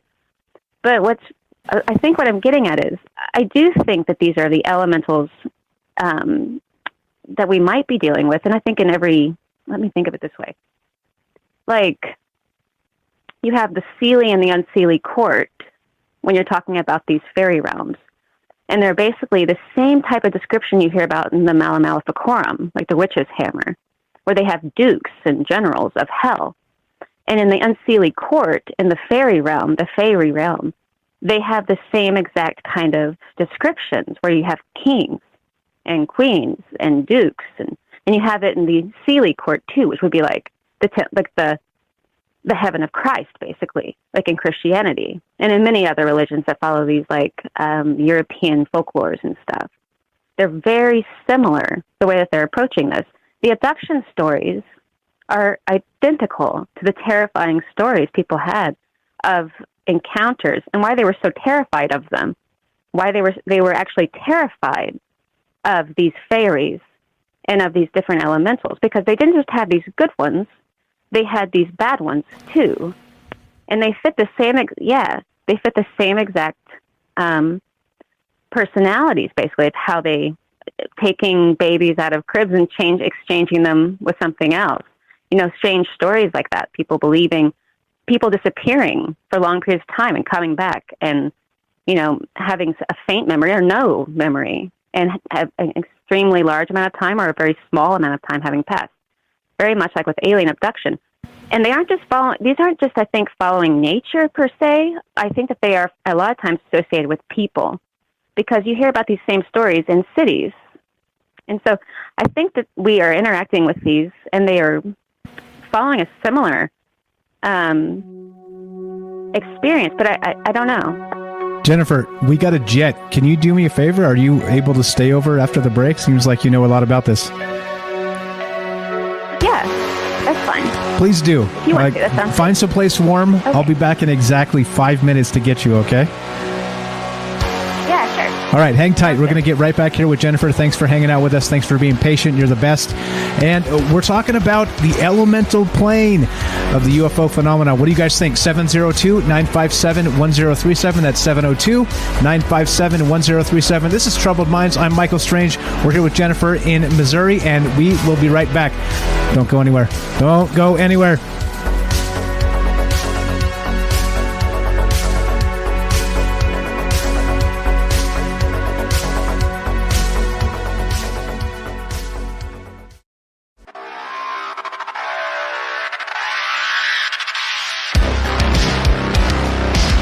Welcome back to Troubled Minds. I'm your host, Michael Strange, and we are streaming on Rockbin, YouTube, DLive, and Twitter. We're broadcasting live on the Fringe FM, and we've got our good friend Jennifer in Missouri here with us right now. So without further ado, let's get back to it. Thank you, Jennifer, for being patient. We're talking about elementals and the UFO phenomenon. Let's do it. Jennifer, welcome back. I hope you're not freezing. Go right ahead. You were talking about sort of the duality of... It's warmer today. Oh, is it warmer today? Nice. All right. Not freezing is a good start. So you were talking about this sort of duality of the elemental spirits, and that some are tricksters, some are not. Some seem to be evil, some seem to be good. You were talking about how there was this Virgin Mary connection, possibly as maybe a interpretation of these things. Go right ahead, my friend. Yeah, the Seelie and the Unseelie court. So you have the... Oh, no. All right. Perfect timing for the phone line to drop. Please stay right there, Jennifer. Oh, my goodness gracious. Isn't that... I'm telling you, I swear we're being screwed with... All right, hold on. Stay there. Don't go anywhere. All right. All right, hold on one sec. I'm going to call this right back and put Jennifer right back on the phone. This is completely becoming unacceptable at some point. I think they're messing with us. And I don't know who they is, but I do know that we've had a hell of a ton of issues this past week. Maybe it's the solar flares, right? Wink, wink, solar flares. All right, here we go. I'm going to just unmute this and go right back to the call. Audio recording is all right. On dual channel. Royal lines of beings that are paralleling, paralleling, I don't know if that was a word, but paralleling our own world. And I wonder if today we're having the same kind of thing going on, because you hear about people talking about the governments dealing with aliens. But I wonder if they're not dealing with aliens, if they're dealing with these courts, perhaps like these Sealy and unsealy courts. And it's maybe one of the biggest secrets. And it's the most far-fetched thing ever. But if underneath it all, at the very highest echelons of government, if they are actually in touch and aware of this hidden realm that's as physical and real as ours, but has a lot more power and a lot more capabilities than ours, because they're able to traverse access different powers that we don't have access to, because that's their gift. It also parallels the same exact storyline of the fallen angels, that you have the angels. They were all angels at one point. Like, the fallen angels didn't stop being angels per se. They just chose to pull away and do things differently and create their own court. Sounds a lot the same. And it kind of makes you wonder. And with the parallel I was mentioning about the Virgin Mary statue was the church worked around the spirit, rather than, they didn't just throw up a temple and put a statue of the Virgin Mary in there. There was a statue that was found that they called the Lady, and they had to build the temple around that spirit by that same stream. They weren't able to move it to one of the bigger churches. So they themselves know this, is what I'm saying. And they work with the Sealy courts and possibly the unsealy courts too. I think all religions know about it. If you talk with anyone who deals with Buddhism, they talk a great deal about these demons and about these spirits and animal spirits and how they can possess people and things like that. You hear about it in Taoist magic. And I think it makes, and you have accounts too of these lights doing good things and doing bad things. So, like, for example, Skinwalker Ranch, there were lots of lights spotted there. One of the families who lived there had a couple of dogs, I suppose. I remember hearing, it was like, I don't think it was just one dog, I think it was a few dogs, who chased after these lights. They heard like a yelp. The next morning, they were too afraid to look that night. When they looked the next day, there was like a spot of ashes, like a circle on the ground and ashes, like something had been burnt, and the dogs were gone. So that's from Skinwalker Ranch, dealing with these lights. Around here in the Ozarks, they have a thing called the spook light, and it's out towards, like, in the north. It's spotted in this region. I'm in southwest Missouri, but it's also in northwest Arkansas. And there's lots of talks about these spook lights, and people just see them in the same spots in the woods. But these lights are not just relegated to nature places. They know no boundaries, but they have boundaries for us. And I think that's why, even if you're living in an apartment complex in a city and say it's troubled by all kinds of maintenance problems and things like that, it may have nothing to do with it being necessarily haunted. It may be the land that the buildings and streets are covering, and these ley lines. And you also have these graveyards, basically, what they call them. I can't remember it was a cryptozoologist, a famous cryptozoologist, who was talking about the magnetic ley lines, and they're all over the place and covering the oceans, and there are these predictable spots.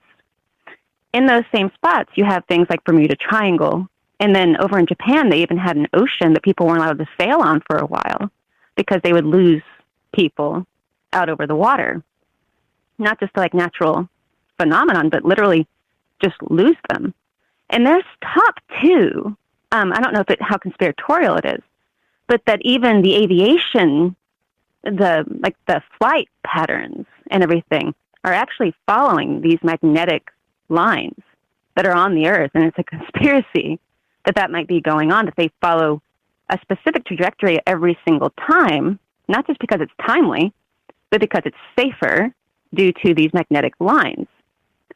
And if these intersections of these magnetic lines and ley lines of the Earth are all ruled by these courts of these beings who traverse these electrical ley lines, magnetic ley lines, I'm sorry, or electrical, I don't know, then maybe that's how, they are interacting with us so personally. But they are definitely fixated on us, And I think that a lot of them, too, can look just like a person. So they will look just like a person, someone you might even know, or someone that you may be familiar with or comfortable with. And there are stories of that. And you have the same kinds of stories coming out of Area 51, where individuals would have, I think there was one individual, it was her husband, and he called her frantically one day from Area 51. And I guess, I don't know if she never heard from him again or whatever, but the story was that he told her that if someone showed up to the house that looked like him, not to let them in because it wasn't going to be him. And people were calling this, that these are these aliens, but this fits the perfect exact archetype also of the fairy realm and of the Seelie and the unseelie courts and all that, which just sounds like a bunch of riff-raff, but this is not just folklore. This is, if you think about today, the conspiracy stories of today, it follows the exact same trajectory of information. It looks the same. It's just changed coats. It's just a different hat. But yeah, I think that it is. I think it very well could be. And I think that the government's trying to keep up with it. I think a lot of things that we see in the sky could be these aerial elementals and the government trying to keep up with it or to interact with it or to learn from it or to fight with it. Because if at the highest levels of government, have you ever wondered why? Pardon me, get some water. Have you ever wondered why the governments, the way that they are organized, why they follow that exact pattern and where they got the idea of rule of government? Well, they got it out of Rome, but then you think about the Seelie and the unseelie courts too, and of the Christian. I got you. Take a break. I got you. Anyway, I'm gonna quit talking and talking a little much. You're the best. You're the best. Go ahead. You're the best, Jennifer. Okay, so look, I've actually never heard of the Seelie and the unseelie courts, and I'm frantically searching here to keep up with you. But amazing stuff as usual, right? And so I like how there is always there's always like a sort of a paranormal parallel to like just terra firma, you know what I mean? Like we're here, and like you said, the structure is sort of placed in a particular way that maybe we came up with it, but maybe we didn't. Maybe this is all back to that whole as above, so below. But it has nothing to do with angels or demons or aliens. We're talking about like stuff from like primordial spirits from billions of years ago, right? That have basically somehow constructed the reality we live in, and we just don't know it yet, right? Something like that. Ooh, that's good. Yes. Something like that, I would suspect. Because it's a mystery. And I think that once you know, I think even kind of guessing kind of puts you into a predicament of sorts. Because I think it draws their attention. I think that they are not somewhere far away. I think that they are right here, because the stories people have of these things are that they are right there. And the more that they're thought about, the more present they become. And there's a lot of danger with that if you follow a lot of the mythos. But the same thing seems to apply to the alien realm too, that the more you talk about them with the summoning and everything, the more likely they come around. So even talking about it, especially where I am, makes you kind of like, I don't know. It's even talking about it. Even talking about it and thinking about it could draw their attention. And it's almost like they're operating on some highway, like a tubing or like a pipeline that they can be one place and then another place instantly, just by the thought conjuring of it. Like to utter, don't think the name type of plot line. Have you heard those kinds of stories? Like, don't even think the name, don't think the word, and you do, and you can't help it, and then they are there. Right. It's like and I think yeah. Yeah, it's like they say, don't speak the name of a demon lest you invoke it and invite it into your home, sort of thing, right? Yes. Yeah, good stuff. Good stuff. Jennifer, you were amazing. Thank you for hanging out with us. Thanks for being thanks for doing you and enlightening me. I got some stuff to look up, some unseelie and seelie quartz. Never heard of it, and apparently the Fae folk have their own sort of hierarchy that Michael Strange needs to do some more research on. They're doing their thing. They're doing their thing. What else you got for us while we got you on the phone? Yep. Thank you again for waiting over and being patient with me tonight. Now I better get off here. Too much, too long. You're the best, Jennifer. I appreciate the phone call. Jennifer here has a YouTube channel. Scroll down, link is in the description. It says follow Jennifer here. Do go follow her channel. Amazing stuff, as you can tell. Always a pleasure, Jennifer. Have a fantastic night. Thank you for calling. You too. Bye. Thank you very much. There you go. Easy as that. We're talking about this idea of the elemental plane. Again, Seelie, unseelie quartz from Jennifer here. And again, it is the hierarchy of what we're doing now as, the government. And, people have talked about, Night Stalker in particular has told me in the past he thinks that, like, the United States is some large ritual, right? In particular, back to 1776 and the whole deal and the Masonic connection and all this stuff, right? That there's a whole bunch more going on that we don't really see that kind of obviously and open to like the people that aren't paying attention. But then if you pay some attention, you start to see that maybe there is some ritual involved with these sorts of things. And I wonder if there is a parallel to exactly what Jen here is saying with the unseelie and the seelie quartz. So I'm gonna dig into that. Maybe we'll do that in a coming show because holy smokes, blowing my mind as usual. If you guys want to be part of the show, we're still talking about this. All right, we're talking about the UFO phenomenon, but not in terms of little green men. We're talking about it in terms of what about nature spirits? What about the elementals that maybe have been here on the earth forever, right? Maybe. This is the whole point. Jennifer brought up ley lines and the rest of this stuff too, and I wonder if this is really what we're seeing. And it has very little to do with little green men at all. And instead, it's some sort of back to that primordial trickster spirit, that archetype of trying to fool us, trying to make us think that we see what we want to see, and it makes us see something that maybe jars us or makes us afraid for ourselves. I don't know, afraid of it, right? I can't remember the name of this book. Anyway, I don't know enough about it because it's been so long since I read it, but it was talking in particular terms about that sort of that trickster spirit that lived in the wilderness so far from people out there in Alaska. And so, as many people know, there's a gigantically high suicide rate in Alaska and missing people and things like this.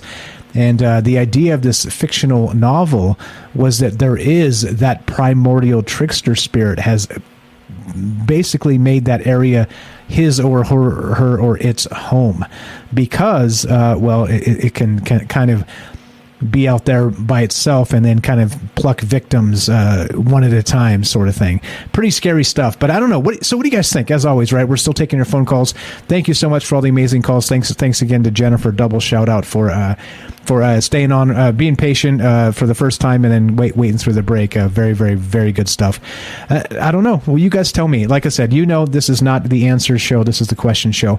But do you think it's possible that the orbs people are seeing, the lights in the sky, the things that Stephen Greer is summoning, do you think that they're not actually dimensional entities at all? At least in those terms.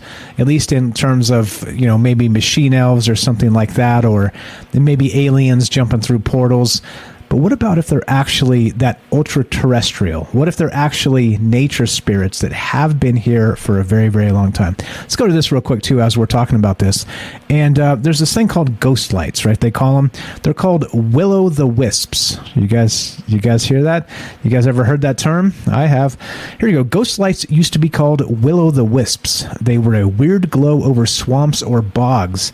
Nowadays, people report strange lights in the sky in all sorts of places. This is from earthsky.org. Some are more famous than others. The ghost lights closest to me, and the individual writing this is by the name of Deborah Bird, is in the desert-like Davis Mountains near Marfa, Texas.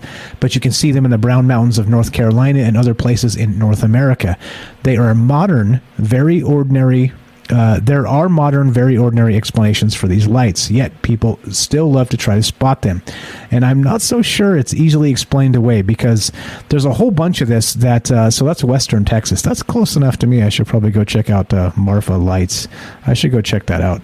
But that's what's going on here. Like, there's this whole bit. So here we go. It's important to point out that the lights are not a figment of the collective imagination of a gullible public. The mystery lights have been well documented by scientists and celebrities. If you go to the Marfa Lights Viewing Center, you are likely to see them in the night sky for yourself.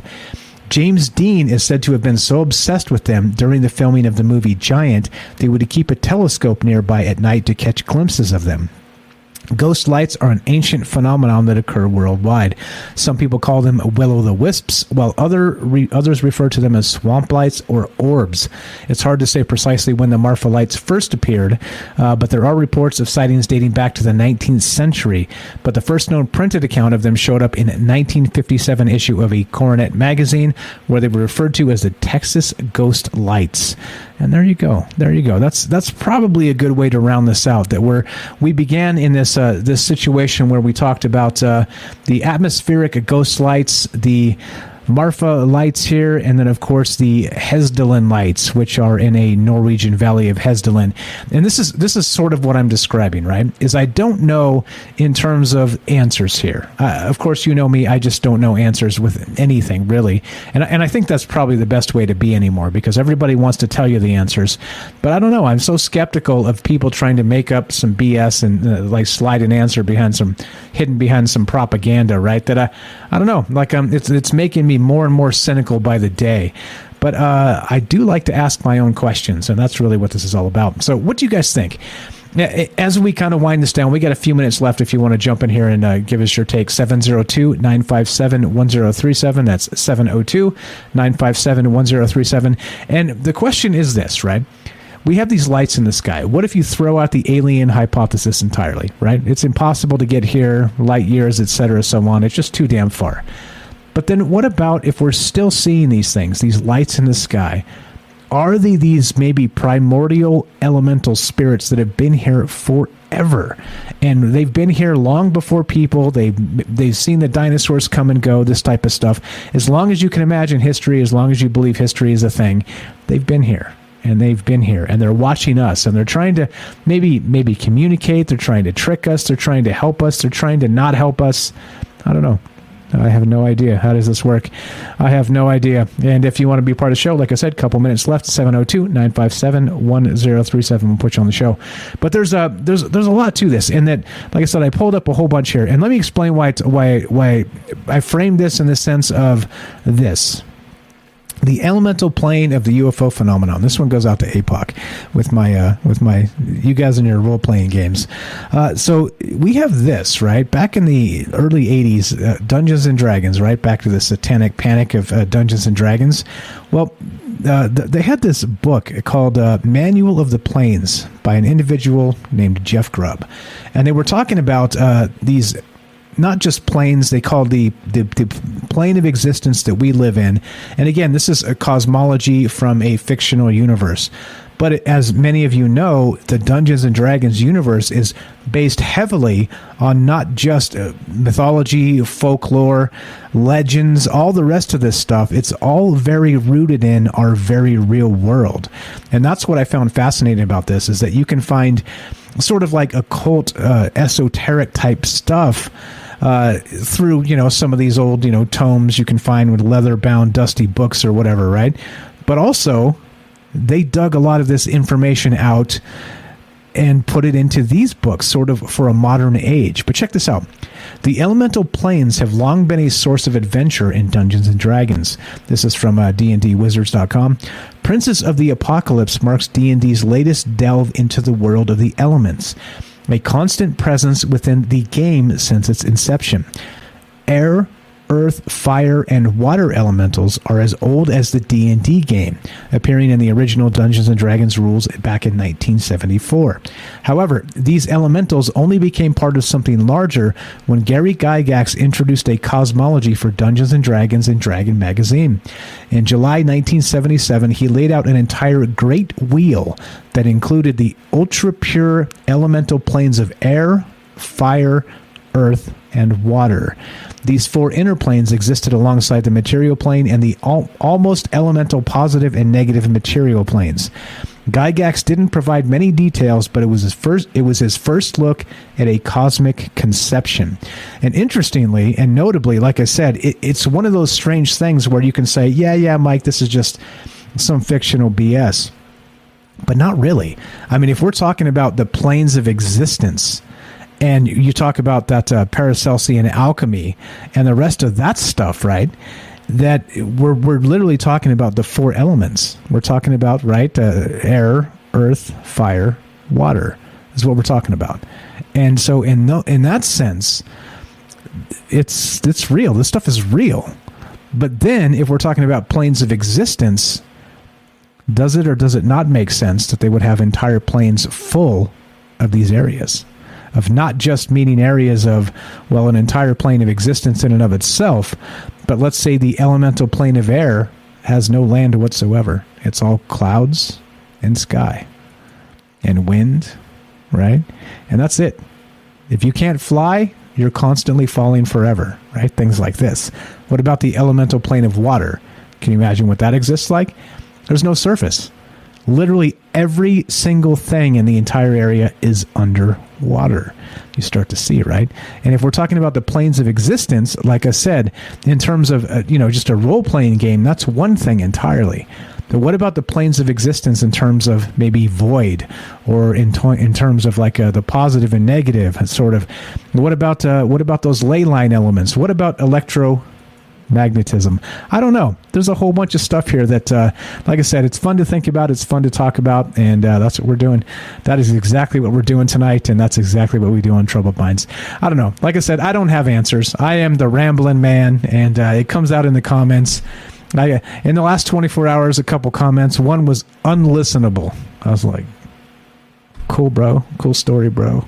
The second one, this guy rambles too much. Huh. If we weren't on the radio, I got some choice words for that. But what can you do? I'm walking here. I'm talking here. I don't know. Anyway, so as we wind this up, we're done. We're done on Fringe.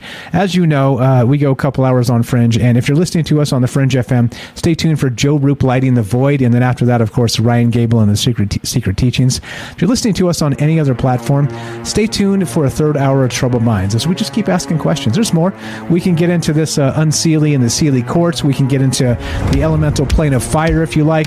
We can get into the rest of this stuff, and we're going to keep doing it. One more time, thanks for listening. Appreciate you guys very, very much. At the end, it goes a little something like this. Be sure, be strong, be true. Thank you for listening. From our troubled minds to yours, have a great night.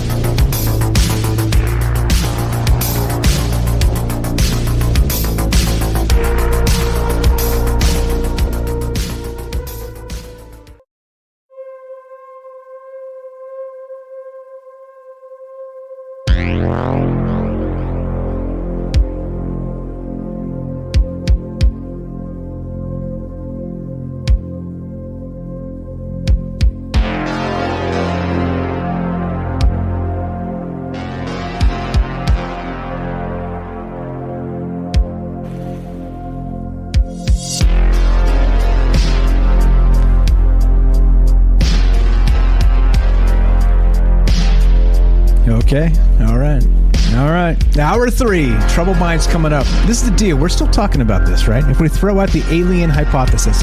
Tonight, we're saying ancient astronaut theorists say no. No. The answer is no tonight. What about this? What about the elemental plane of the UFO phenomenon? What's actually happening? Are we being spied upon by primordial nature spirits? Is there a trickster element? What about this Unseelie and the Seelie Quartz? I'm just hearing about it for the first time. What about the hierarchy of the faith folk themselves? Looking to hear from you. If you want to be part of the show tonight, 702-957-1037. That's 702-957-1037, and we'll put you on the show. Easy as that. We got a phone call. I see you there. We're going to get to you in just one moment. Please stay with us. 2-minute break, and then we'll get into the third hour. Third hour Troubled Minds is commercial free.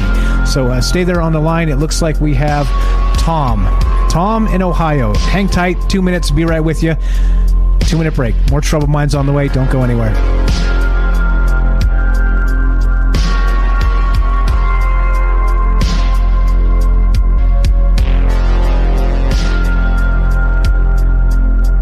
All right, that seems good. What do you think? Welcome back to Troubled Minds. I'm your host, Michael Strange, and we're doing our thing, streaming on Rockfin, YouTube, D-Live, and Twitter, taking your phone calls as we discuss this idea of these ancient elemental spirits. Do you think that all the UFOs we're seeing in the sky right now are actually that instead of that? Ancient astronaut theorists say no. Love to hear your thoughts. 702-957-1037. Let's go to Tom in Ohio. First time caller, looks like. Welcome to Trouble Minds, my friend. Go right ahead. Yes, sir, Mr. Strange, Mr. Ramblin' Man. I would like to bring up a couple of points. Sure, go right ahead. Have you heard the stories about the crop circles that eyewitnesses have actually seen orbs flying around them while they were being made and immediately afterward? Sure have. Eyewitness accounts of exactly that. Okay. And that's what I'm describing. Are these the same nature spirits? Go right ahead. Yes, sir. Now, that brings up the topic of color. I believe that the eyewitnesses saw these orbs associated with the crop circles as being yellow or white. And when they were swarming around the crop circle, eventually they all took off in one direction, and immediately afterward, black helicopters showed up.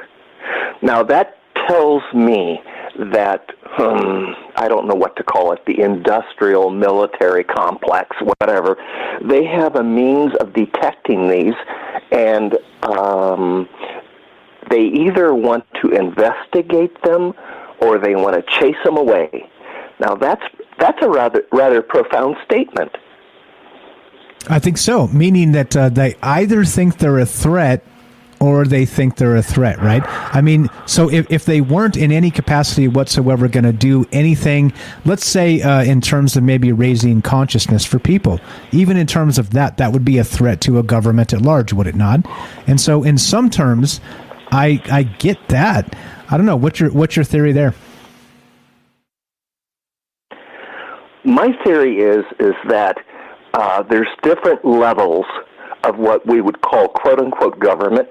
You know, everybody knows about the surface state and the hidden state and what have you, and at some level, they are able to detect these things. I don't know if it's through radar, who knows what. And when they detect them, they come out in force.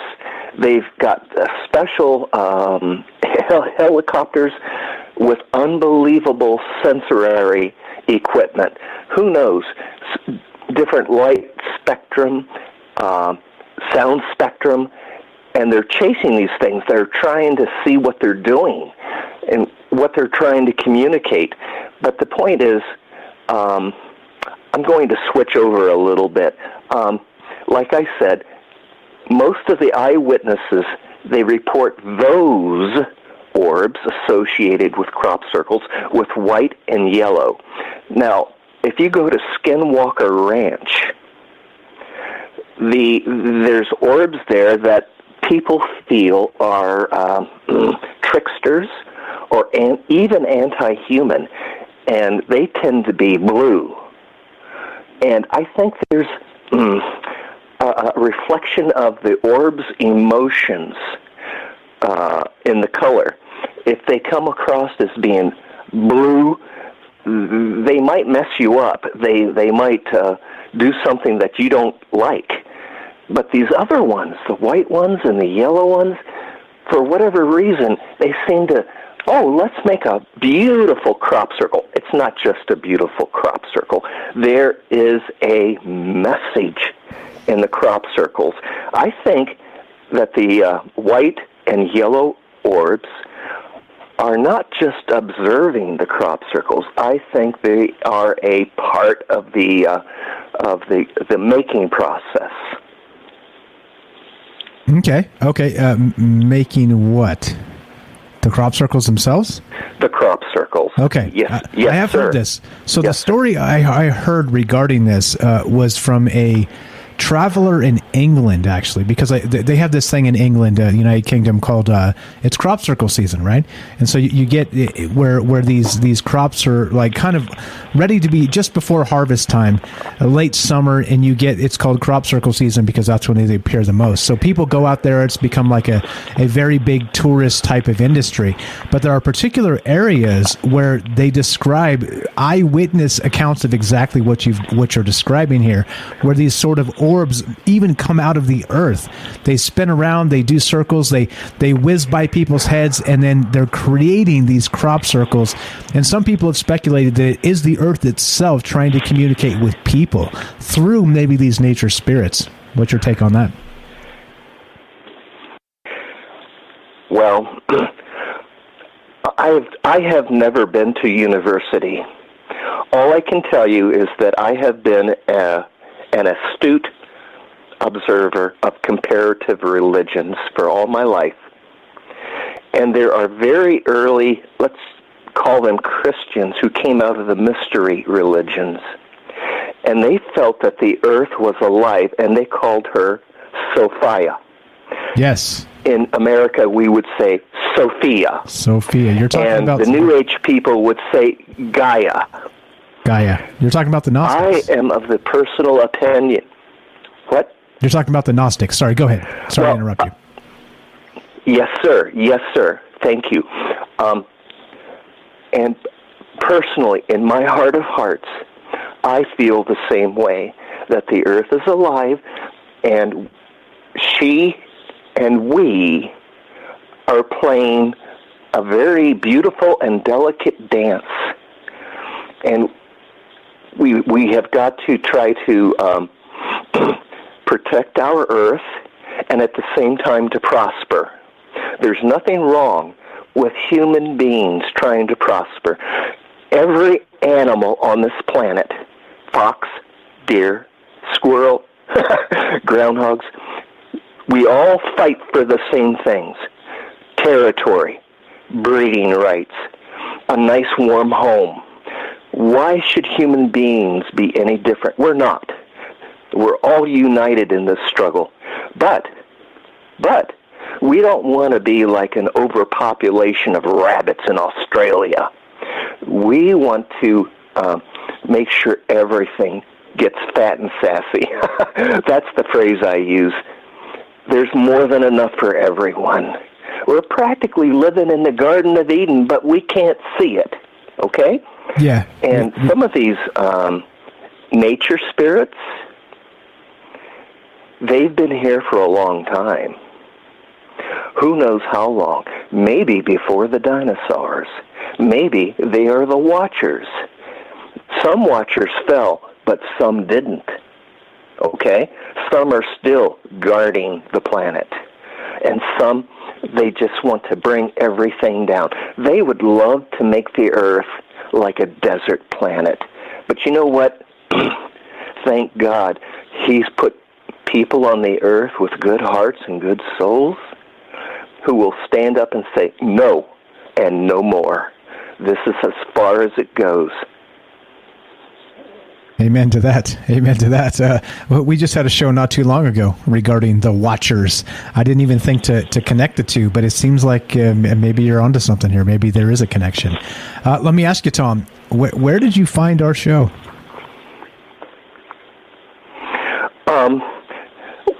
I've got an application that's called Paranormal Radio. Nice. That's where I found you. Nice. All right. Perfect. And I love the application because I can effortlessly switch from show to show to show.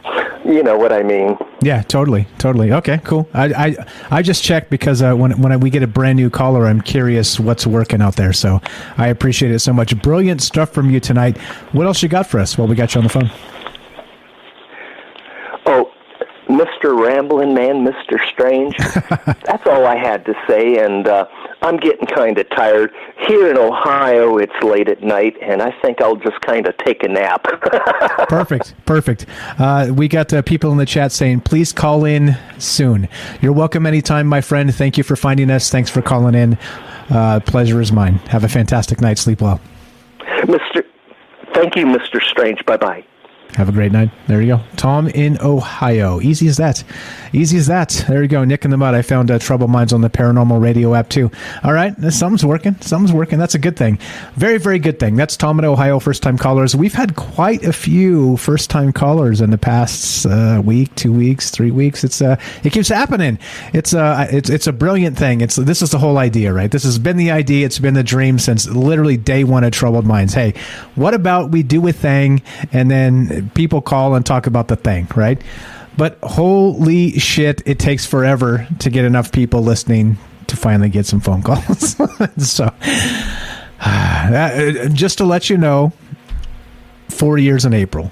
And look, we're living the dream now, but there was a dark period there where we're like, shit, is anybody ever going to call? And there you go. Still talking about this tonight. The elemental plane of the UFO phenomenon. What do you think? What about if we toss out the idea of little green men and the rest of this? Is there something more to this? Is there something less to this?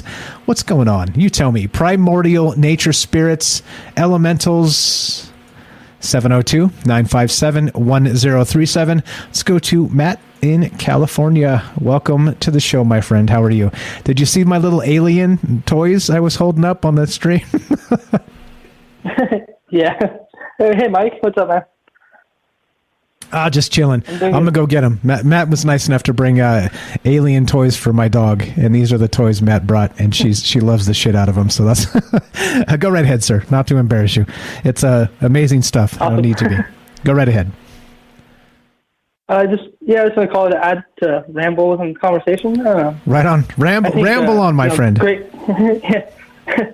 great callers, everybody. Everyone calling in was great tonight. Jennifer was kind of talking exactly about the stuff I'm going to talk about. I'm going to add to hers. Okay, sweet. But I think, when we talk about this stuff and how we're kind of talking about it with aliens too, like maybe we are confusing, like lumping everything together. We don't know. We're not putting it's the same things. We're just using different words to describe what we're seeing. And so I think there's two parts to this. I think that there's the research part, the knowledge, the learning part of it, where, we could sit around and talk about, all the elementals and research and learn about them and read the folklore and read fairy tales and stuff. And there's also the experience part of it. So it's like people experiencing it. And it's like a 50-50, like you can research it and not have an experience, or you could have an experience and not know what it is you're seeing. You gotta do both to, put the pieces together. And so just in my knowledge about it, I was thinking about, so we have to remember that there's actually 5 elements: earth, air, water, fire, and then spirit is the 5th element.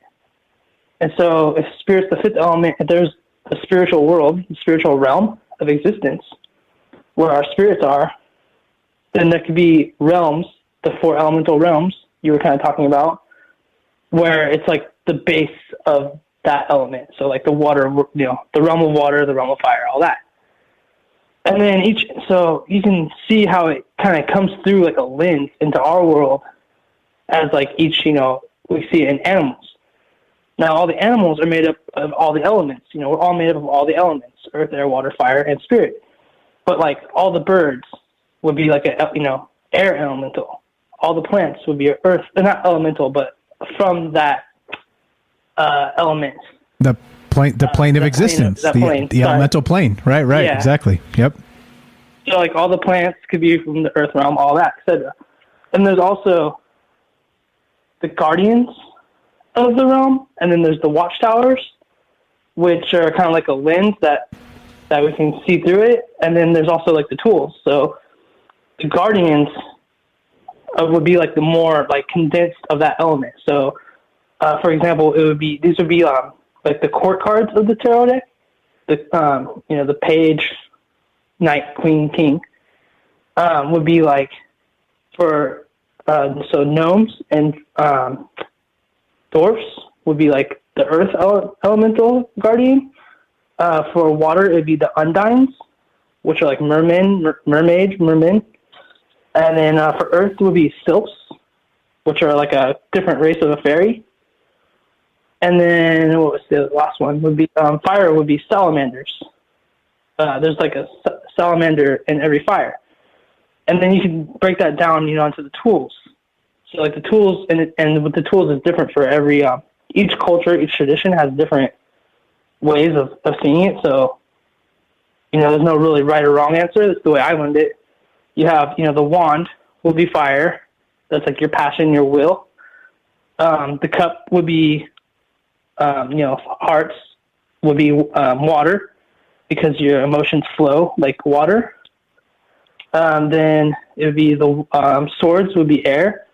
You cut air with the sword, and it's, our communication, like our thoughts are from air. And then the last one would be pentacles would be earth, which would be like money. Diamonds would be like physical manifestation, like our money on earth. And then also there's the watchtowers, which bring those elements through. And so the magician wants to, call upon those elements to witness or to like help and aid in the magic. So they would call upon the watchtowers in the directions, the cardinal directions that they represent, to call upon them to, watch over them and protect them. And let's see, where else am I going with that? Sorry, that's a lot. I was rambling there. That's okay. I got you. Let's do the in joke. I got your watchtowers right here.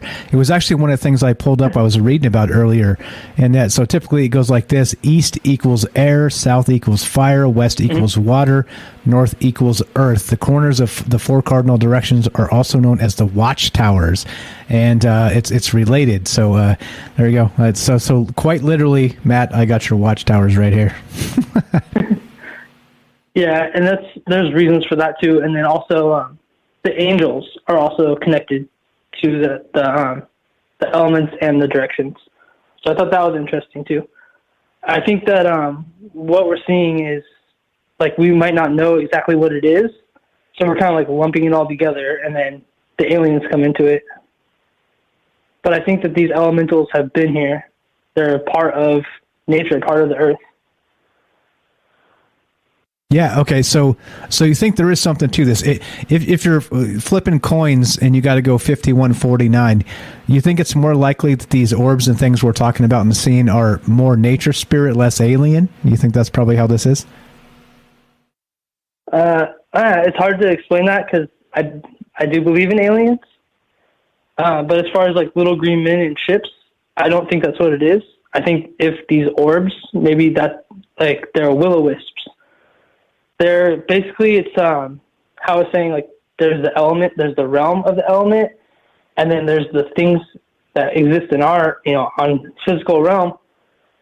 What if this is like the angelic version of that? And it's just, it doesn't come through as a form. It just comes through as a ball of light that us humans just can't comprehend or understand what it is. And maybe that's the orbs that we're seeing, like the will-o-wisps. But then alien is like a totally different thing. So I believe in aliens, but I think maybe these balls of light, these orbs we're seeing, maybe they're just higher beings that can't manifest on our physical realm, and that's why we're seeing them as just simply balls of light. If that makes sense. Yeah, that makes perfect sense.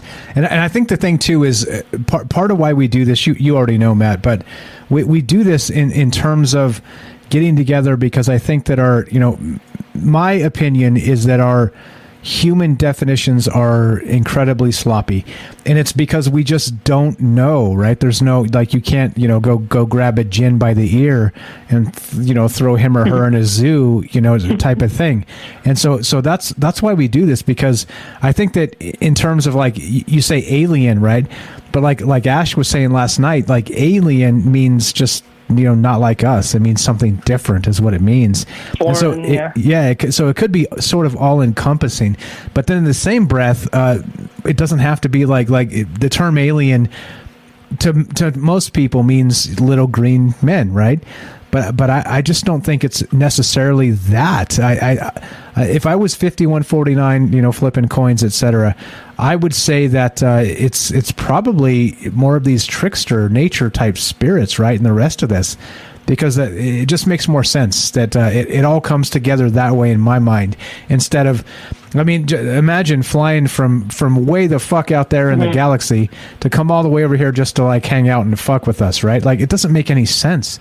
It doesn't make any sense. Wouldn't you come all the way to like make contact, or at least stay invisible and not make contact? It would be one or the other, right? Like, I can't see like the teenage drive-by. You're like, oh, hey, let's drink some maybe juice on a Friday night and whiz by like a big city and flash our UFO lights. You know what I mean? Like, it doesn't make any damn sense, does it? Yeah, I think you're right. It is hard to explain it like that, or if it is a alien coming from so far away, it's just hard to fathom how would they travel here. So that's why I think more interdimensional or time or like space bending is more, I guess, like I believe in that more than like an alien traveling here on a ship from another galaxy. Yeah, it just makes a ton more sense. So what do you know then about? So we're talking about like the elements themselves and like maybe nature spirits. What do you know about like maybe that primordial nature spirit? If we're talking about like literally like 1 billion years ago, or 2 billion years ago, that type of thing. Whatever the timeline is of your cosmology, go back to the earliest. Do you think that whatever we're dealing with has been here for as long as you can imagine? I think it might even go back further than that, like all the way back to like the Big Bang. Because before the Earth was made, the Earth was made or whatever, and it's, was made with fire and there's water here, and so those elements were here. Before the elements existed before the Earth was even made. But then you have the element of Earth, which is interesting. So I don't know that, but I think that these how you said primordial old ones, I think these elements, they're like part of the Big Bang, if that makes sense. Yeah, like they've always been here, and we're just comprised of these things. Yeah, and that's that Paracelsian alchemy. Actually, is that you put the four things into quantify them like that, and they're different realms. And so those realms, again, those things like they say that, mankind discovered fire at some point, couple million years ago, whatever they say, right? Whatever the anthropology term is now for that date, whenever that happened.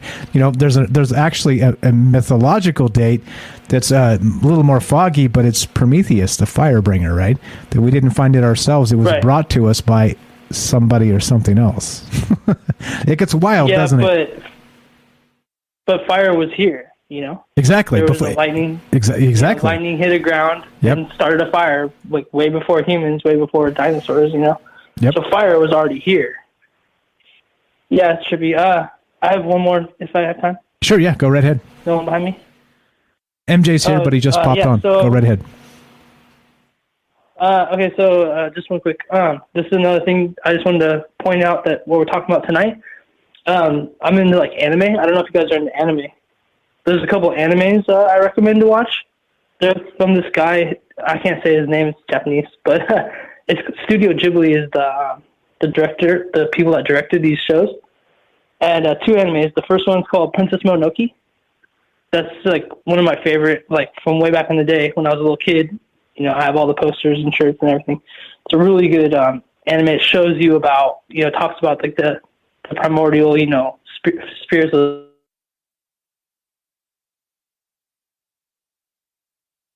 I'm with you. Are you there? You're cutting out. Is that me or is that you? Test 1 2. You hear me, Matt? Ah, shit. It's me. All right. Phone line dropped again. I'm telling you. What's going on with this world?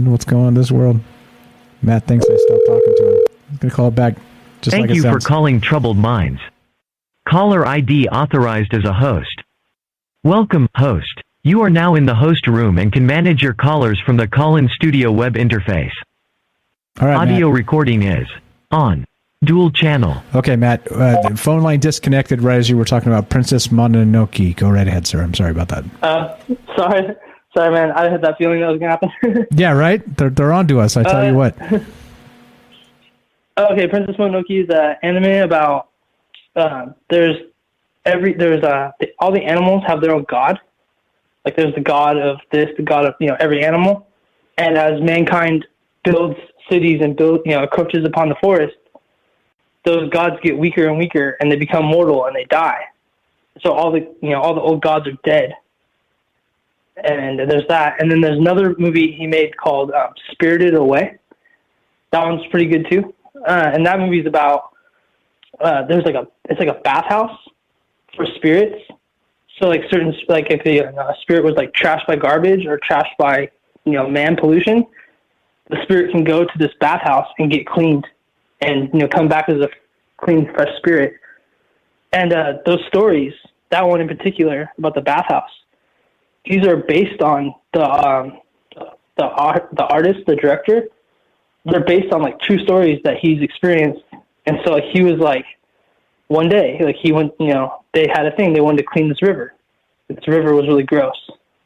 There's like pieces in it, or like there's like all kinds of junk in it. So they did a group thing, got together and cleaned up this river, and they're pulling all this stuff out of it. And they're like pulling like cars and junk and garbage out of this river. And they were pulling he pulled like a bicycle out. He's pulling like all this junk garbage out. And at the end of the day, after they had done and the river was running all clean and clear again, the spirit of the river came to him and thanked him. And so in his anime, he recreated the scene.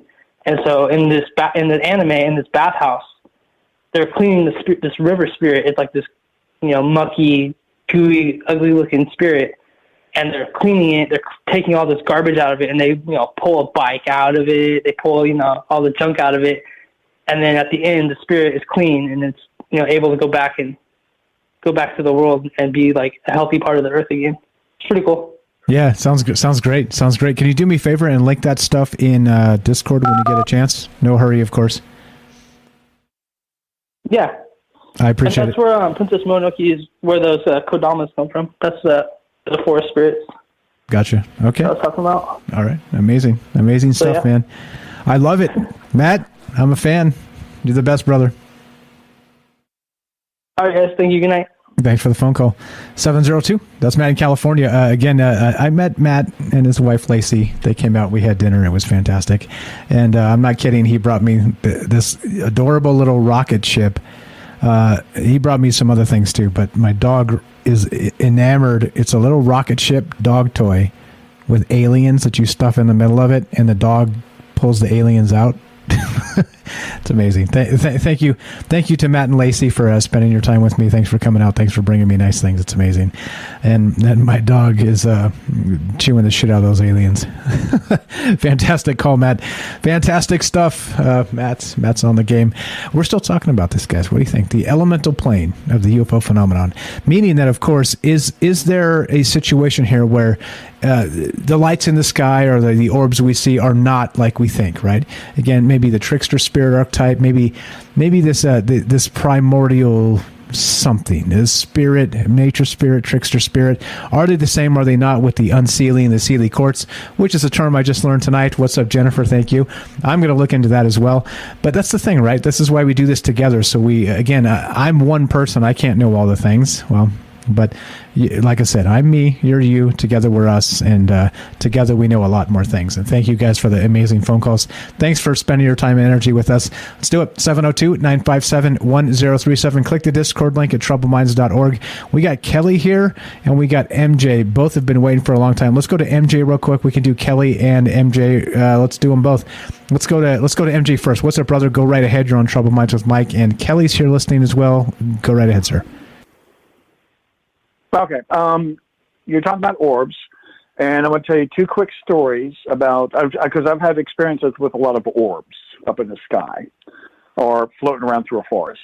The first one I saw, and I found this one to be very interesting, was I was renting a mother-in-law cottage in Phoenix, And, I was working the phone line, bartending, UFO stuff was going on.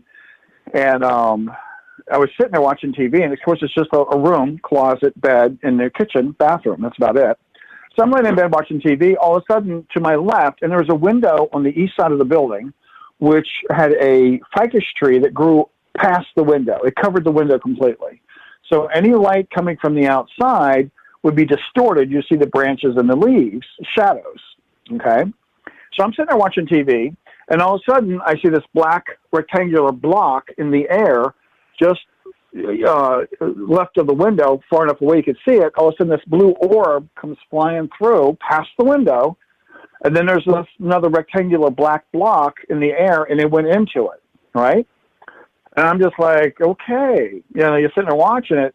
Not 10 seconds later, a helicopter comes up, is on the east side of the building, and he puts his floodlight directly on that window and sits there for a good minute or so.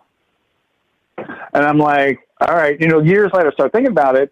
They had to have been chasing that thing across town because it went inside. It came inside the building I was in, and he stopped and put his floodlight directly on the window. You could hear him coming, and then all of a sudden, boom, there's the light on the window, and he sat there for a good minute or so, hovering. And then he finally pulled off again. Now, I was in a couple of different towns in Arizona. You go out in the desert and watch, and you see a lot of stuff.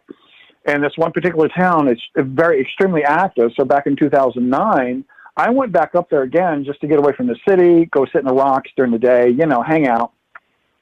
And there's a guy that bought the property that I usually go on, and I didn't know he bought it. So I was up there on my motorcycle, pulled up, I was getting off and everything. Suddenly this guy's standing next to me, talking to me, and he starts the conversation immediately about the Phoenix Lights. That was it. There was no hello, how are you, what's your name? Phoenix Lights. So as he's talking to me about this, and he's giving me a dead stare, it's like there's no emotions in his eyes, nothing. After the conversation was over with, there was a little bit, but not much. Now, in the interim, I'm sitting there listening to him, and I just got that feeling to look up, because you kind of get a tone to it.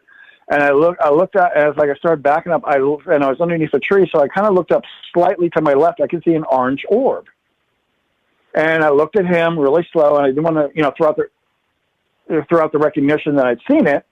So I looked at him, and he's still talking, and in my mind I'm going, how come you're not looking up? Don't you see that thing? So I kept backing up till I was out from underneath a tree, and I looked up, and I opened up and say, okay, I see you see me, now what? And it just disappeared. That's pretty wild. Okay, so, and I know you've called in before and told me about some of the orbs and things you've seen anyway, so this is not out of the ordinary for you. You tend to see some things anyway. So back to the topic here that we're talking about. Do you think there's some correlation here to it's not UFOs like aliens, but what about the nature spirits? What do you think is going on with this? The elemental plane, maybe elementals, primordial spirits? What's your take on that? As far as that's concerned, because I go out, I take my pendulum out, and I've got some old trees on the property. And what I'll do, building, the yard, anything, I'll go out and, what do they call it, dowsing, but I'll talk to the tree or the building, whatever I'm getting ready to do, and say, ask, because I actually, at one time, I have a property, it's got nothing but trees on it, and it's zoned for agricultural use. And I was going to take part of it and clean it out, and I stopped. I felt guilty about doing that. So I went down there, and I was, just asking around, and there was a wizard on the other end of the property, or a gnome or something. And so I was down there, kind of talking. I had my board with me, talking everything. I could visually see him. And I said, this is what I said, are you guys going to be upset that I do this? Because some of this needs to be cleaned out, because the deer like to come in and eat, but because of all the trees, it takes away food from them, because they eat the grub in the wintertime, like the roots of the grass and stuff in the wintertime. And that's what I do. So as far as elementals, there is earth energy, there is spirit energy. Everything here has a consciousness. Absolutely everything. The dirt has a consciousness. So yeah, absolutely. It's all around us. It's just people think they're dominant. They're very, dominant beings, and they're not. They're not learning to live on the earth with everything else here. They're not learning to live with it. And we're beings that have to go out and kill other animals for sustenance to eat. And it's just kind of how it is. That's how we're designed. So we're all in this together. If you talk to the deer or, whatever you're getting ready to do, you can douse like your pigs, your chickens. I doubt that any of them want to die, but you can ask them, is it okay? And one of them will say yes. That, you need the food and your food and, this is what we're doing. And you can sit there and ask permission for these things. Like so the volunteer. It's an agreement with both parties. The volunteer. Yeah. Yeah. Exactly. Basically, that's what goes on.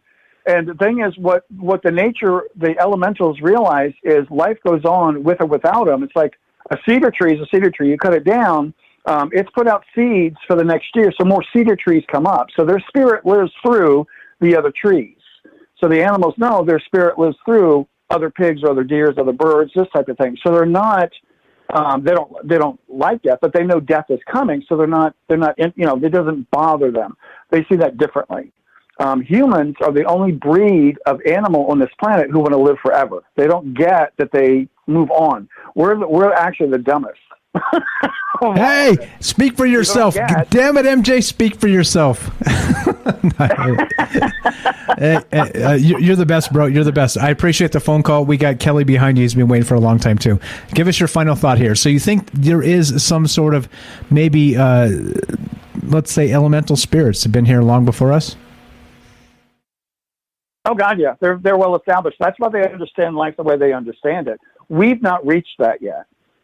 So they've been here much longer than we have. Gotcha. All right. Fair enough. So you're on board. All right. If I got questions, I know where to find you. I'll give you a call. You're the best, MJ. Thanks for listening. Thanks for calling. Always a pleasure. You're the best, brother. All right. Bye. Have a great night. There you go. 702-957-1037. We're talking about the idea that there's nature spirits, and not just nature spirits. Let's say that they are maybe intertwined with this UFO phenomenon that we're always talking about, we're always thinking about. We've all seen lights in the sky, or otherwise, why the fuck are you here listening to me? Like, unless you're taking notes to like bury me one day. Like, I knew it, he said this and he said that, cancel Michael Strange. And if you're that guy, I feel sorry for you. But anyway, how does this work? I don't know. Like, again, I don't have answers. I just have questions. More questions. Somebody said in the chat a little while up, I can't remember who it was, but the best answer is an open-ended question, and I kind of agree. 702-957-1037. Elemental spirits, primordial things, earth spirits, Gaia. Sophia, you tell me. Love to hear from you. Kelly in Colorado, thanks for being patient with us, my friend. Go right ahead. Welcome to Troubled Minds. How are you tonight? Good evening. How you doing? Doing good, man. Doing good. You know, man. Living the dream. Just doing the shit, doing the thing. I don't know. It seems like Kelly's been listening since the very beginning, just about. Like I said, we grinded for almost a damn year before we got callers. Kelly was one of the first ones, as far as I can remember, the first caller we ever had. And he's been with us ever since. But it seems like recently some of these conversations have been elevated in a number of ways, right? Not because of me, right? I'm more comfortable kind of tackling huge concepts because we have so many amazing people that call in and chip in, including yourself. I'm pretty sure you can probably agree with that. But what are your thoughts there? And then also on the rest of this, what about the elementals and these earth spirits? I'm sure you've had some experiences as well. Well, first off, I'd like to, I've been here, you're right, probably for, a while now, since you guys first started, but glad to be here. Always, I've always been a type to try to contribute to different shows that I used to call into and, just give my opinion and my thoughts and maybe some information that I have. But yeah, it's always been a pleasure to be calling in here, man. So, and to share information with everybody. And now, like you're right, you're saying everybody that's been calling, that's been adding, it just gets, the thought gets deeper, and that's the reason why we're here. So, but as for this topic tonight, the elementals, it's a subject that's been talked about all through history, right? And as in, you can add into the UFO subject too, or like aliens, or what they would be called as gods back then. as far as back as like ancient Egypt, their gods was part of like elements. The Romans and the Greeks, you have Thor, the god of thunder, Poseidon of water, and then as far back as even ancient Sumerian, and Enki was water and earth. His brother Enlil was earth, water, or air, I should say, and even back even further than that, where the original Sumerian writing was deciphered. It was the Enuma Elish, and then back then, even there, they were talking about the creation of, the beginning of the story. The 7 tablets of creation is what it is. It is also known as. But in the beginning, it talks about how there was the creation of the universe. It had nothing to do with like the Sumerians, but what they were talking about was the creation of the universe, and how, and even our galaxy, or our solar system, and how the planets were made. But they were like living beings, living gods, and how some were more brutal than the other, which was Tiamat, I guess, was a bully, and that's what became Earth, and how Nibiru, and it's also renamed in other stories as Enki's son, which is Marduk, right? The planet.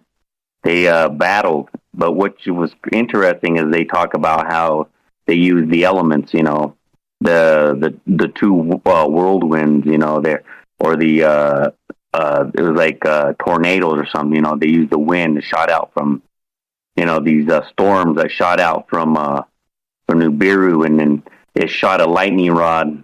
Or sound like, you could also, if you took it as the ancient alien theory, it would be like weapons.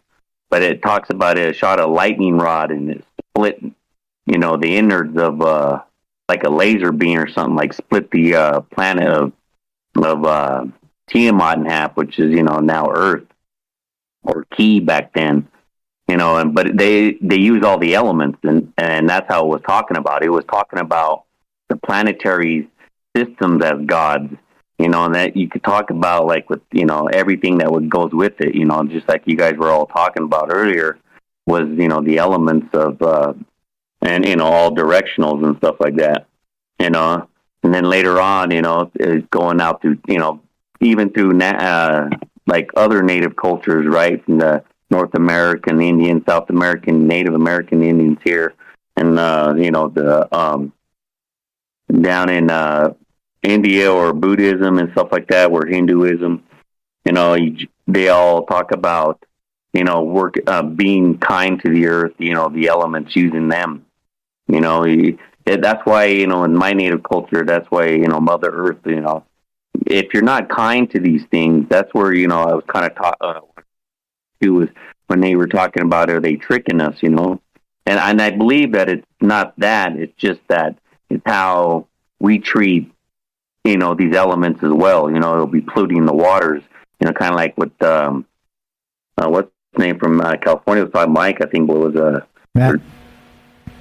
Kind of same thing, if you're polluting the waters, or, destroying the earth, Mother Nature will fight back. So, so that's what I think something was kind of happening besides the whole thing about, the weather changing. Everybody thinks it's,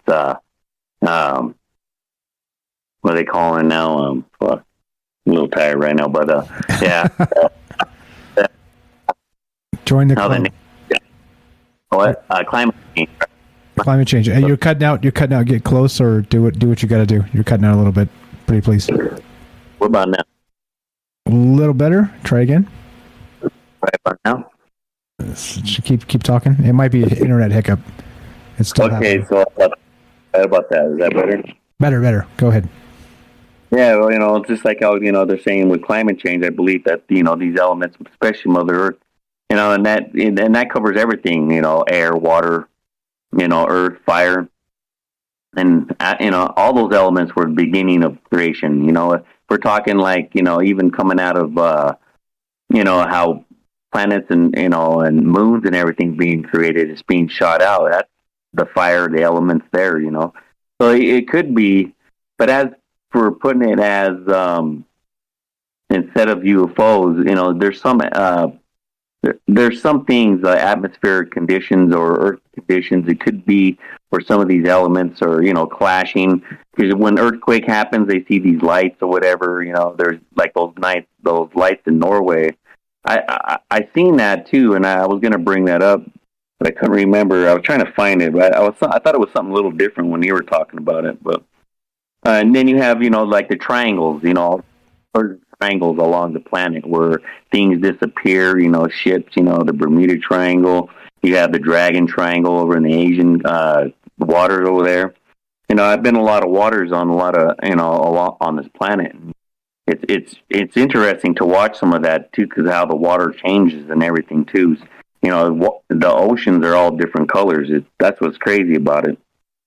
But there's an island even off of it's in Central Asia. It's called the Barsa Kelmes, and in the native language, it means the land of no return. And there's a lot of people that disappear in those areas as well. It's just like national forests that are around the planet. Things that just maybe it's just if that happens, it was maybe I was thinking too, where maybe that is it's just like it makes the veil thin enough to see through, or maybe it moves it out of the way for a certain time frame to allow things pass, come and go, or something like that. Who knows? Yeah, I'm with you. There's a lot to this in that. Who knows, right? Like, I think that's the thing. Like Matt was saying, that like all of this was here long before us. Like again, I say the nature spirits on Earth in terms of Gaia, like was said tonight, or in terms of Sophia, right? But I think if you trace it all back to the beginning, that again, whether you want to believe in like the Big Bang cosmology or not, like in terms of like the way physics works and all the rest of this, it's been here forever, like for like literally the term forever. And so these things, like you can say nature spirits or not, in any case, one way or the other, you still have, well, this was like these things existed long before life as we know it existed. And so I have no problem just saying, hey, yeah, you know what? There's like elementals are real, nature spirits are real, like the earth. Like, have you ever been to like I know you've done this, Kelly. Like I did this when I was like I was a young man. I was like 18 years old, and I said then, and it seemed bizarre because like the thought never fully formed in my head, but it seemed to me that you could learn more from like the trees than you could learn from people, right? And so, and I guess in some terms, people would say you're communing with nature, right? And things like this. It's like, you know what I mean? Like the tree is patient, right? The tree is wise. The tree is strong. The tree is many things, right? It moves with the wind, even though if it gets struck by lightning, it still finds a way to persevere. Like there's so many things about like just these, and I'm just talking about one element of nature, right? But my point even then, before I even understood like the larger concept, and I'm not saying I do now, I'm saying that I'm from that point as a young man to my point now as a not so young man. And I'm not old, by the way. I'm not that old. Everybody relax. Chill the fuck out. Would everybody chill the fuck out? All right. I'm not that old. But anyway, the point is, right? Like what we thought we knew to what we know now was always changing. It's like that idea of the river, right? They say that, the man walks into the river. It's never the same man in the same river because everything's always changing. And that's the point here, right? And what I'm trying to describe is, I know you've done this too. You walk into these areas and you commune with nature somehow. And there's like, I don't know, there's a sense of peace. There's a sense of the way things probably should be, right? And like humanity is just so chaotic and ridiculous sometimes that, but it's not maybe me personally or you personally. It's just like the conglomerate of all of the people. It's just, the drama. Like I said, like I started the show talking about drama a little bit. I fucking hate drama. I just hate it. It's like, come on, like, can we literally do anything else besides just stir up drama? You notice the trees don't create drama. You know what I mean? They just do what they do. I don't know. Anyway, am I off the rails, Kelly? Help me, brother. Oh, no. You're spot on because I have, and and I've been to, like I said, I lived in different areas. So being in the Navy, I was allotted by the ocean, and the ocean has a lot of energy. Everything is a vibration, so that's why I think that's where, and everything. It's just a slow vibration, and that's where we have life and mass and everything. But we thrive for all that. You got to be, and that is the saying of you got to be one with nature. Being by the ocean, the waves, they have that aura. They've already done scientific things on it where the wave where it was crashing, there's an aura that it gives off that the human body, when you're standing by it, it's an awesome feeling. It's like they say the waves, you can feel the waves crashing over through you, and then. But being there after a while, I'm from the mountains. I'm from Utah, Colorado area, and back then I used to always think, I needed to be earthbound. That's where it seemed to be. Like I used to walk in the forest, still do. Just take my shoes off so I can feel the earth being grounded. When you ground yourself, as humans, we need that, and that's where I talked. Well, I don't know, it was long. Probably I don't know, a couple of years ago, in talking about this on another show, but.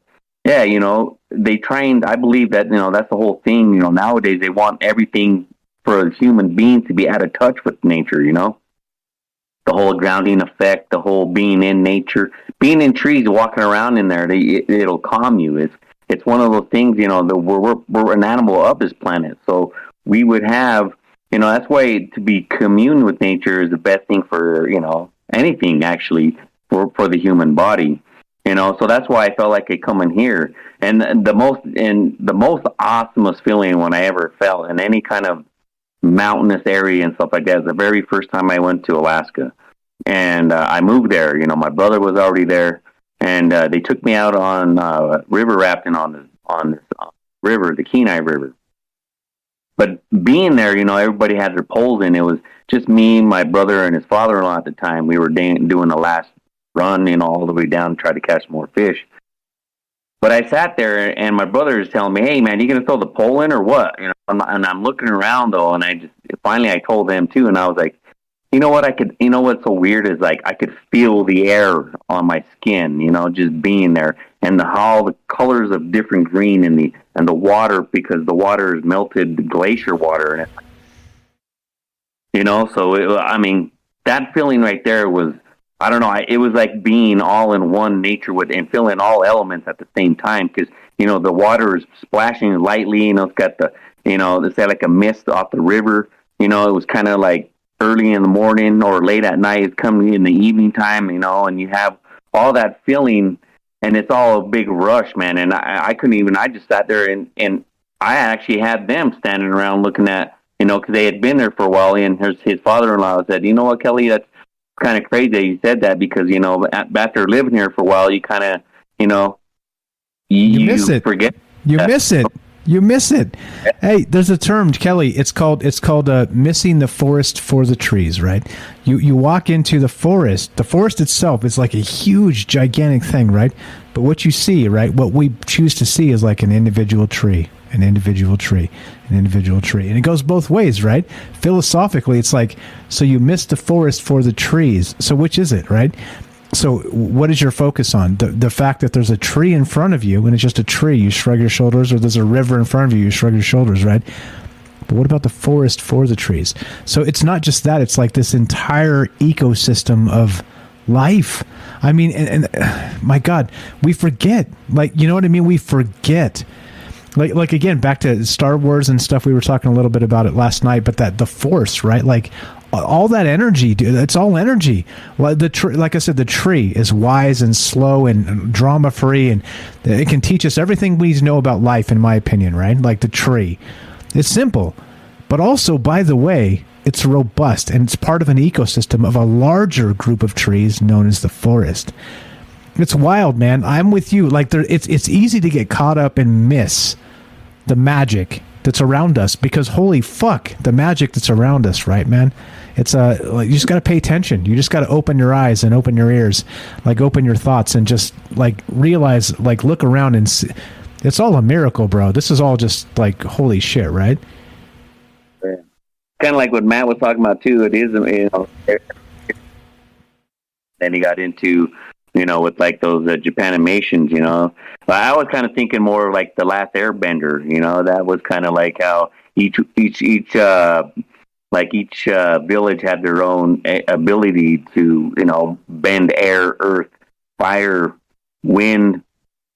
They had all the abilities. Again, and that's a lot of Asian cultures too, and that's just the ones that were always ones with nature. And but what's interesting now is I want to get to this part was how the governments, they're looking into that too. They don't, they've been studying a lot of that shit. That's the whole weather phenomenon where they change it, because there was even a talk that President Lyndon B. Johnson was having at a university. He was like a spokesman for their graduation, and he was even talking about his quote was, "If those who controlling the weather can control the earth, So, and they've been doing that shit for I don't know how long now, man. For a while, and now they're saying, I've seen some just some like TV or some news kind of put out there that China's now doing it. They were caught changing the weather, but yeah, and I think that's a dangerous thing too, man. You start messing with that, and again, Mother Nature, she'll fight back. She'll wipe us off the face of the earth. You can just do that. Yeah, this is, I stole this from Clyde Lewis, but Gaia, Mother Earth, will just shake humans off like a bad case of fleas, if she so chooses. Right? We're literally so inferior to those forces of nature, and still, again, right? Like the hubris of humans is so ignorant to think that we're not. Again, that's always been a theme of this show as well. It's like, hey, look, like we seem to think we're in charge of things. We're not in charge of any fucking thing, right? We're just not. Especially not even we're not even going to include astronomical shit, like asteroids. Exactly. Just the Earth itself. Exactly. Yep. Now we're just talking about a volcano, like a super volcano exploding, and that just wipes off all the vegetation on the planet. You don't even have to be affected with it. It just causes a dark cloud and everything dies, and then what? You know what I'm saying? 100%, and that's again the thing too. But there's layers of this. So again, we're talking just terrestrial. We're just like, this is the Earth. This is Gaia, Mother Earth, right? And we still have no control over it. Zero. We think we do, and all the things that we say, and all this shit. And again, you know me. I'm not like, hey, look, climate change is fake and phony and false and all this stuff. But I do think it's politicized and like hyped up and all this other bullshit. There are other ways, so let's find other ways. 100%. But for us to even consider for a moment that we as humans control the climate around us is just, it's foolish. The very basis of that notion is foolish. Again, shake us off like a bad case of fleas. Shout out to Clyde Lewis. I know he doesn't listen to me, because if he did, well, he'd be more than 2 weeks behind. But there's I had to say it, sorry. But anyway, come on, that was funny. That was funny. All right. Anyway, go ahead, Kelly. Go ahead, buddy. What else? Okay, so what about these primordial spirits of nature that go all the way back to the dawn of time? Like we're talking about, again, I love this quote. Like when I was young and I read C.S. Lewis, right? The Lion, the Witch, and the Wardrobe. In those later chapters, they have these, like there's things people say, things people write that just kind of give you a chill up your spine and stick with you forever. And C.S. Lewis, right? He had that chapter. If you've never read that book, go read it. It's a short read. It'll take you a day or two. It's short. The Lion, the Witch, and the Wardrobe. Aslan the Lion, right? I'm not going to spoil it if you guys haven't seen it. Again, they did the movies and all this shit, and they were fine, but it's never as good as the books. But C.S. Lewis coined these terms in my brain; they'll stick forever. Deep magic from the dawn of time. But then, further in, a chapter 2, 3, 4 later, deep magic from before the dawn of time. My God, man. Like, the scope of those statements are, just incredible, right? Mind-blowing. Yeah, I mean, that's what I was... because they're like the That's kind of like what the Night Stalker would. That's how I see it when when you guys talk about the old ones.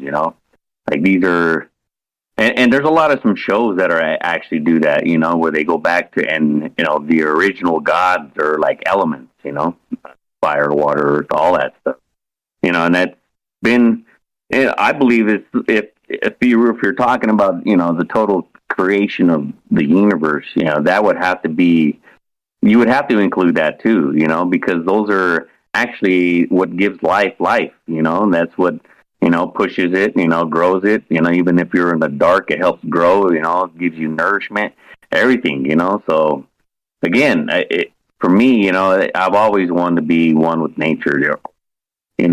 Try to be kind to nature. Always trying to clean up beaches and shit. That's what me and my wife used to do. We used to always do that when we were down there. Like no one ever, expected anything from it. It's just because we wanted to. It's just something that people. And I wish a lot of more people would be like that. Even in cities, but it's not. Like I said, it seems to be where people have lost that connection. That ancient connection, because again, we are animals of this planet. Again, if you don't take care of it, man, it's just gonna. It's easy for it to just wipe you out, and it could be the fact that they're original. Like these planets are alive.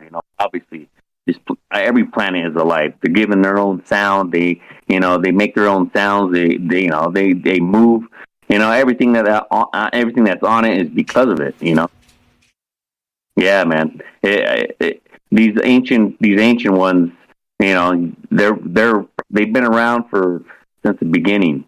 So maybe that's still they're not going to go anywhere. And no, I don't believe that. Exactly. Like we're going to blink out as people, but we'll be gone for fucking ever. Never come back, right? It'll just be like, oh, you all fucked up. This is what you get. Like eternal darkness. And guess what will persist? The stuff we're talking about. These elementals, these nature spirits that were there long before us will be here long after us, right?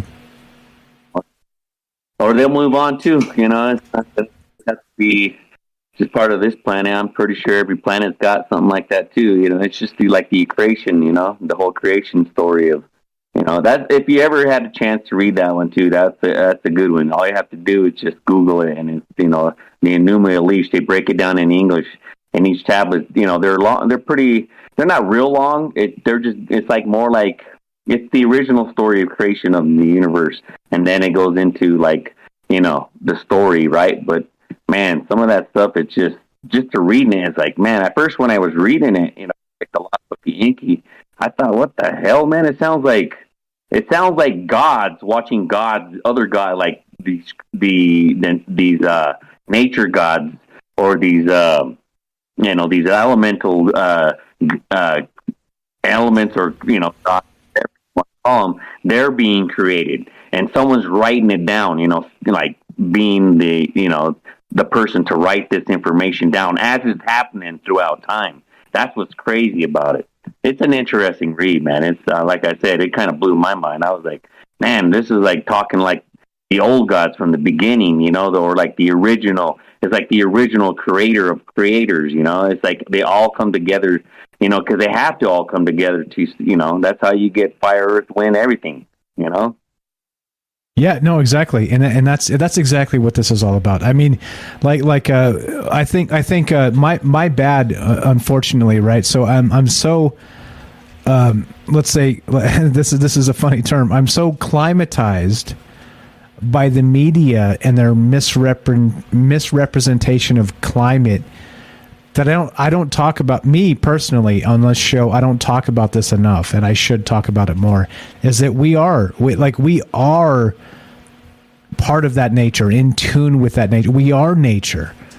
But for fuck's sakes, it's like disrespecting your fellow human. It's the same thing. I'm with you, dude, right? Like if there's like, if I'm there and I'm enjoying the thing and there's like, you know, some knuckleheads beer cans and shit, and like I pick that shit up. I do the same thing, man. Like you're gonna laugh at me.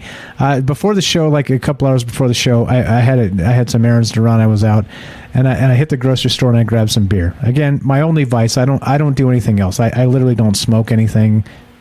That's it. I don't do anything narcotic. I just don't. Right. I drink a little bit. I drink a little bit too much, and that's me. That's right. And I'm trying to conquer that. By the way, we cut out the beer. I cut half the beer in like 10 days and I lost 10 pounds. Like, figure that out. But that tells me something, right? Don't stop fucking doing that. But point being is I went and got some beer and I was carrying it out in the parking lot, right, from the grocery store. And I had like the cardboard handle and the shit broke. Literally dropped onto the ground and like broke 2 bottles. I got a 12 pack and it broke. And so there's like, you know, all the foam just spraying all over the parking lot. I'm like, fuck. Here I am, that guy, right? Like, fine. So, but you know what I did? And this is right, like, again, right? How many people would do this? And I'm not saying I'm a saint. Please don't get me wrong. But I let the beer fizz out, and there was broken glass, and the broken cardboard and everything. And fuck. So I took the things out, right, and I put it. You know, I put the salvageable beer in the car on a towel to, you know, so because my wife smells the beer in the car, she's going to be super mad. but then you know what I did? I went and I picked up all the glass in the parking lot because I didn't want anybody to run over it, right? I didn't want to be littered, even though it's a parking lot. It's not even nature, right? But it's a fucking parking lot, and I'm just like. Still, right? This was me, whether it was inadvertent or not. I fucking swept up every damn thing I could. I went and put stuff in the trash. You know what I'm saying? It's like, fuck people. Like, can we just not like clean up after ourselves? You know what I mean? Like, that's a dumb thing I just said. It's dumb. But holy fuck, it's also like a holy thing, right? Like, meaning that let's just clean up after ourselves. You know what I mean? Like, it's a dumb thing. It's a parking lot and it's a couple bottles of beer, right? But fuck's sakes, man. Like, let's just, You know, I'm not a religious person, but I like that saying is cleanliness is next to godliness. Yes. So what any kind of God you talk about, but yeah, I mean, man, I don't know, man. Like, sometimes it infuriates me too as I see videos of, like, you know, Mount, what is it, the biggest mountain they climb, Mount Everest. Everest. And they have, like, it's like a fucking garbage pile on top of that mountain. You know, there's a guy, he took a picture of what it actually really looks like. Everything's starting to slowly melt. They're having issues like that too, even on the top of the peaks. But yeah, some of that snow is melting. We're not saying all of it, but man, it's just like one big fucking garbage heap that people leave up there, you know, because they can't drag that shit down with them, you know. But yeah, looking at that shit is like, man, I don't know. And sometimes, you know, it pits. I mean, even starting to now look at us. We're starting to litter fucking space and shit, man. You know, like, fuck. You know, we got exactly. And not only that, like, everything. You know what the craziest part, Kelly, about that in particular? Everything in space. I don't mean everything. Like 99% of the things in space are in some sort of decaying orbit. And so what that means is eventually they're going to come back down. What goes up must come down. The decaying orbit means eventually gravity will bring that shit back down. And we were talking about this on the news show this past week. The ISS, the International Space Station, they scheduled it for 2031. That's the year this MFR is going to land in the ocean. And if that doesn't prove to you they spend all that fucking money on that damn thing and put it up there, that shit's coming back down. Everything is coming back down. Ridiculous, man. I'm with you, bro. I'm with you. Yeah, it's disgusting, man. It's just, I don't know. It's just slithering up there, slithering down here. So, but again, I don't really believe there's many satellites and shit up there anyway. That's a whole different story. But yeah, man, get back to this one. I don't know. I say it's a possibility, you know, that these that the old ones are, you know, of course they're not going anywhere, but they've been around and it affects everything in your life. So you got to stay tuned. I try to stay tuned. In tune with all of nature. So that's what I do. Me and Michelle, anyway. We've been doing that for quite some time now. So it seems to bring us more peace and harmony in our life. Do that, as in it's an amazing thing, and try to be grounded where we go, being in the mountains all the time as much as we can while we live here. But I'm talking like going out there, being part of nature, being surrounded by the trees, do all that shit, even hug one shit. Yeah, right. Exactly. The funny thing is, like, when I was, again, back to when I was communing with the trees at like an 18-year-old young man, I still, right, even then it was like a derogatory thing in my mind, a tree hugger, right? But I don't know, man. I don't know. I think I'm with you. Bro, let's go hug some trees. They're smarter than us. They're wiser than us. That some of these trees have been around since the time of Christ. Come on now. They know what's up. We have no fucking clue what's going on as people. Jeez.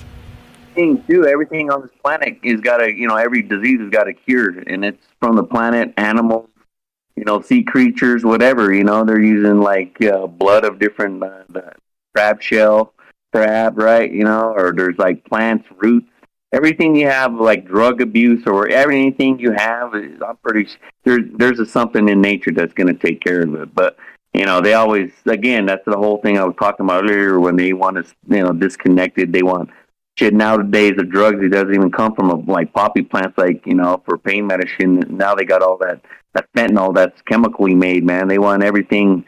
All this bullshit in you, GMOs, man. I'm telling you, everybody needs to get back to the original where, you have to. How many people knows how to fucking farm? How many people know how to garden? How many people know how to, kill a chicken, or raise even chickens, or even hunt an animal, gut it? I mean, how many people actually really even know how to do that? Because if everything comes down, like if, we have a solar storm and takes out all this, all this bullshit technology, how many people are actually really going to survive, know how to survive, what plants to eat, what not to eat, what not to even touch in nature, you know what I mean? Yeah, we forgot all that shit. We this is the craziest part. We talk about this a lot. The ancients knew a fuck ton more than we did, and we're like, again, and it doesn't have to be so. It doesn't have to be that way. I know you agree with me. It doesn't have to be that way. Like, we can also have the wisdom of the ancients and like the technological terror of whatever we're going to be. They can live in harmony. It just, fuck's sakes, like you can't eschew one for the other, or else you end up just an asshole, just another asshole, Kelly. For to boil it down to me being crass because it's the third hour, like, it's good. They're both good, but fuck's sakes, like, you can't literally take one above the other. They have to be in balance, right? Oh yeah, that's how. Like, again, that's how we live, man. You gotta always be with nature. Plants, everything within your life. Even there's plants that clear your air, everything. That even give you oxygen. Shit, man, come on. You can't stay away. That's why I always try to do with the ancients. I always have a connection with that. I always try to be, because they're the ancient knowledge, man. Like, again, even like the older folks too. You don't even have to go back that far, or even 100 years, man. How people. 200 years, how people used to have to live, how to really live.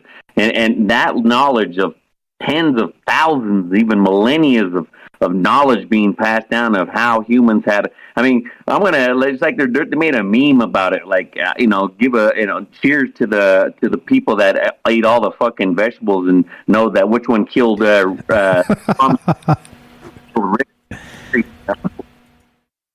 Right. Exactly.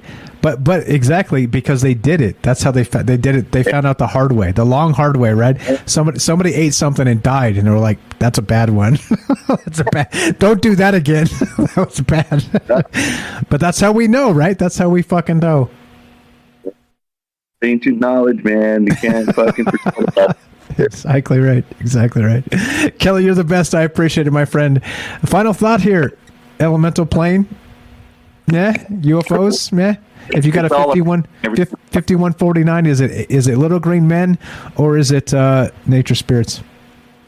I don't know. You know, this is the thing I wanted to kind of real quick was just to finish it off was like we know all about this ancient, you know, the ancient knowledge of, you know, the earth and everything, but who taught us, you know?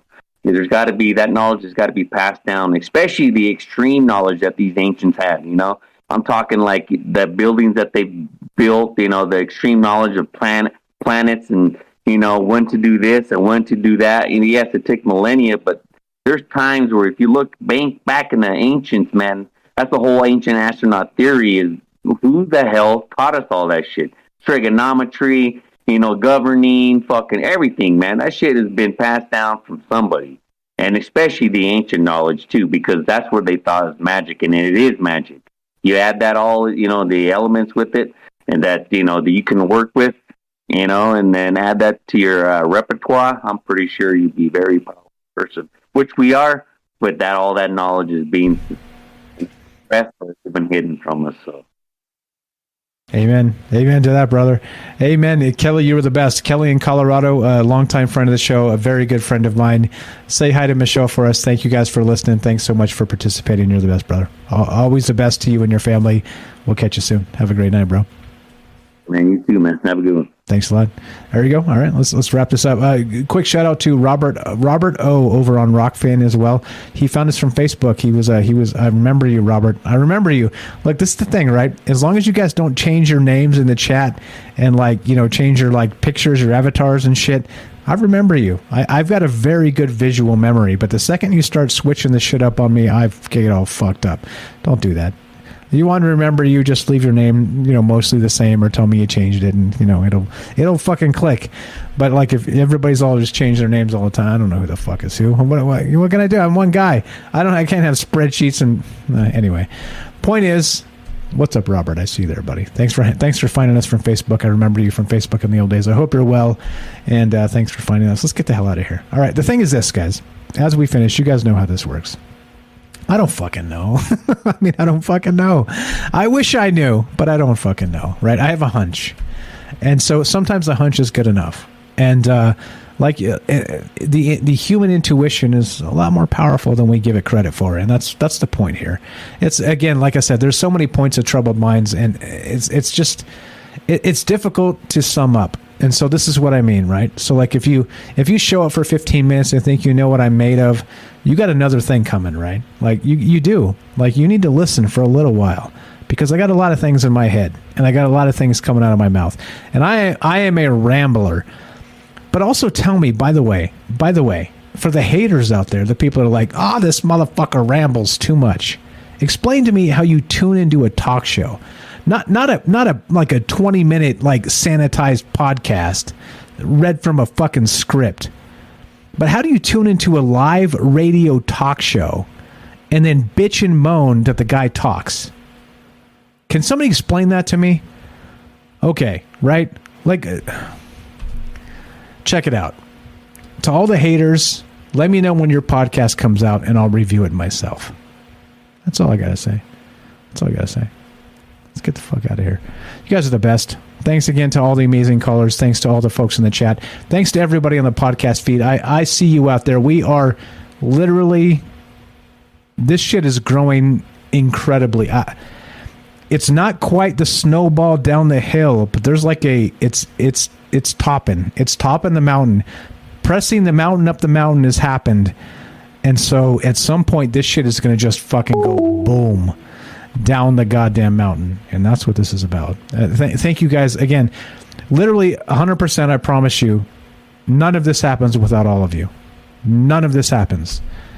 Right? Like grind for a year with nobody listening and nobody watching, and you'll see what I mean. The despair, right? Like the doubt, that creep that comes up that makes you doubt yourself even, right? You know, everybody's got ideas. And look, I'm not special, right? But Shadows of the Moon listens to us, a longtime friend of the show. She was about listening back, and give her a follow on YouTube, Shadows of the Moon. She posted something on Twitter recently, and I saw this and I was like, fucking right. And you know what it said? It was a meme, and it was like, hey, look, you don't plant seeds and water them and dig them up every other day to find out if they're growing. You have faith in the process, in the hard work you put in the fact that you wanted to get from one place to the next. And you don't dig it up and check every day. You just keep grinding. You keep watering. You keep giving the thing the sun. You keep getting the bugs out of the garden. You keep doing the things, right? Time and pressure. And guess what happens? Trust the process. Have faith. Have faith not in me. I'm just a guy. Have faith in yourself. The ideas I have are large. The ideas you have are larger. Have faith in yourself. And that's what this is all about. Matt says back to water and earth. And I agree 100%. Let's get the F out of here. Vicky, it says thanks, Michael. Thank you, Vicky. Thanks again for staying up with us. I know that I'm a rambling man. I talk way too much. Fuck's sakes, right? It's like going to a football game, right? And being like, my God, there's too much football here. Really? Get the fuck out of here. You're in the wrong place if you don't like people talking. Anyway, I love every single one of you. Let's do it. Let's smash the button and roll. I think we're okay. Yep, we're good. Let's roll it. How do you go to a football game and complain about too much football? I'm just shocked. Anyway, let's do it. Let's roll it. Jay in New York. Jay from Binghamton. I'm thinking about you, brother. With all your crappy weather and the J-Tros that we're not having because you got snow to shovel, you got fog to traverse, you got things you got to do. Still thinking about you. Listen, as we finish, Monday, Tuesday, Wednesday, Thursday, 7 p.m. Pacific, who knows where we go next? I don't even know myself. Sometimes hours before the show, I'm racking my brain. Fuck, what are we going to do tonight? I don't know. It comes to me sometimes. For the most part, we're smacking doubles in the gap. We're hitting home runs. You can't hit a home run every time. We're trying anyway. Time and pressure. Time and pressure. Water cut the Grand Canyon. Time and pressure. That's what this show's about. Keep doing it. Thank you so much for listening. Thanks for each and every one of you in the chat. I see you out there. Even if you're not speaking, chatting, I see you. There's a number that says this many people are watching. I'm watching. I see you. I'm thinking about you. All the amazing people in the chat, thank you. All the amazing people that call into the show, thank you. Please scroll down description box, not only the podcast feed, also YouTube. You can find most of the fine folks that call into this show. You know who they are. If I start naming people, I'm going to forget somebody, and inevitably Robert's going to be pissed off. All right? Well, there we go. Give the Curious Bunny a follow on YouTube, speaking of such. Now, look. I don't know. I don't know the fucking answers, because if I did, I'd just tell you. But think about how boring and easy and bullshit it would be. Bullshit. If you're like, oh, by the way, let's start a show and let's tell you the answers. That's fucking bullshit. Because guess what? Nobody knows all the answers. So we're going to keep asking questions. Thank you again so much. If you want to help the show, Patreon, Twitch, you can sub up to. We got a Rockfin you can sub up to. If they take us down off all platforms, we'll be on Rockfin, we'll be on Fringe. That's it. So you know where to go. All right? You know where to go. Let's get the hell out. You guys are the best. As it finishes, it goes something like this.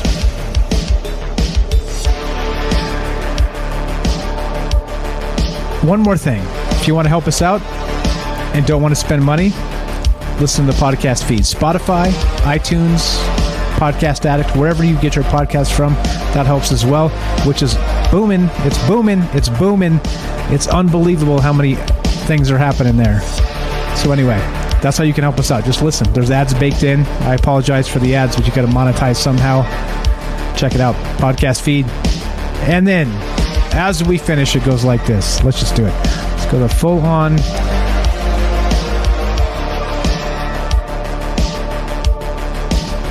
Powers from beyond the dawn of time. Be sure, be strong, be true. Thank you for listening. From our troubled minds to yours, have a great night.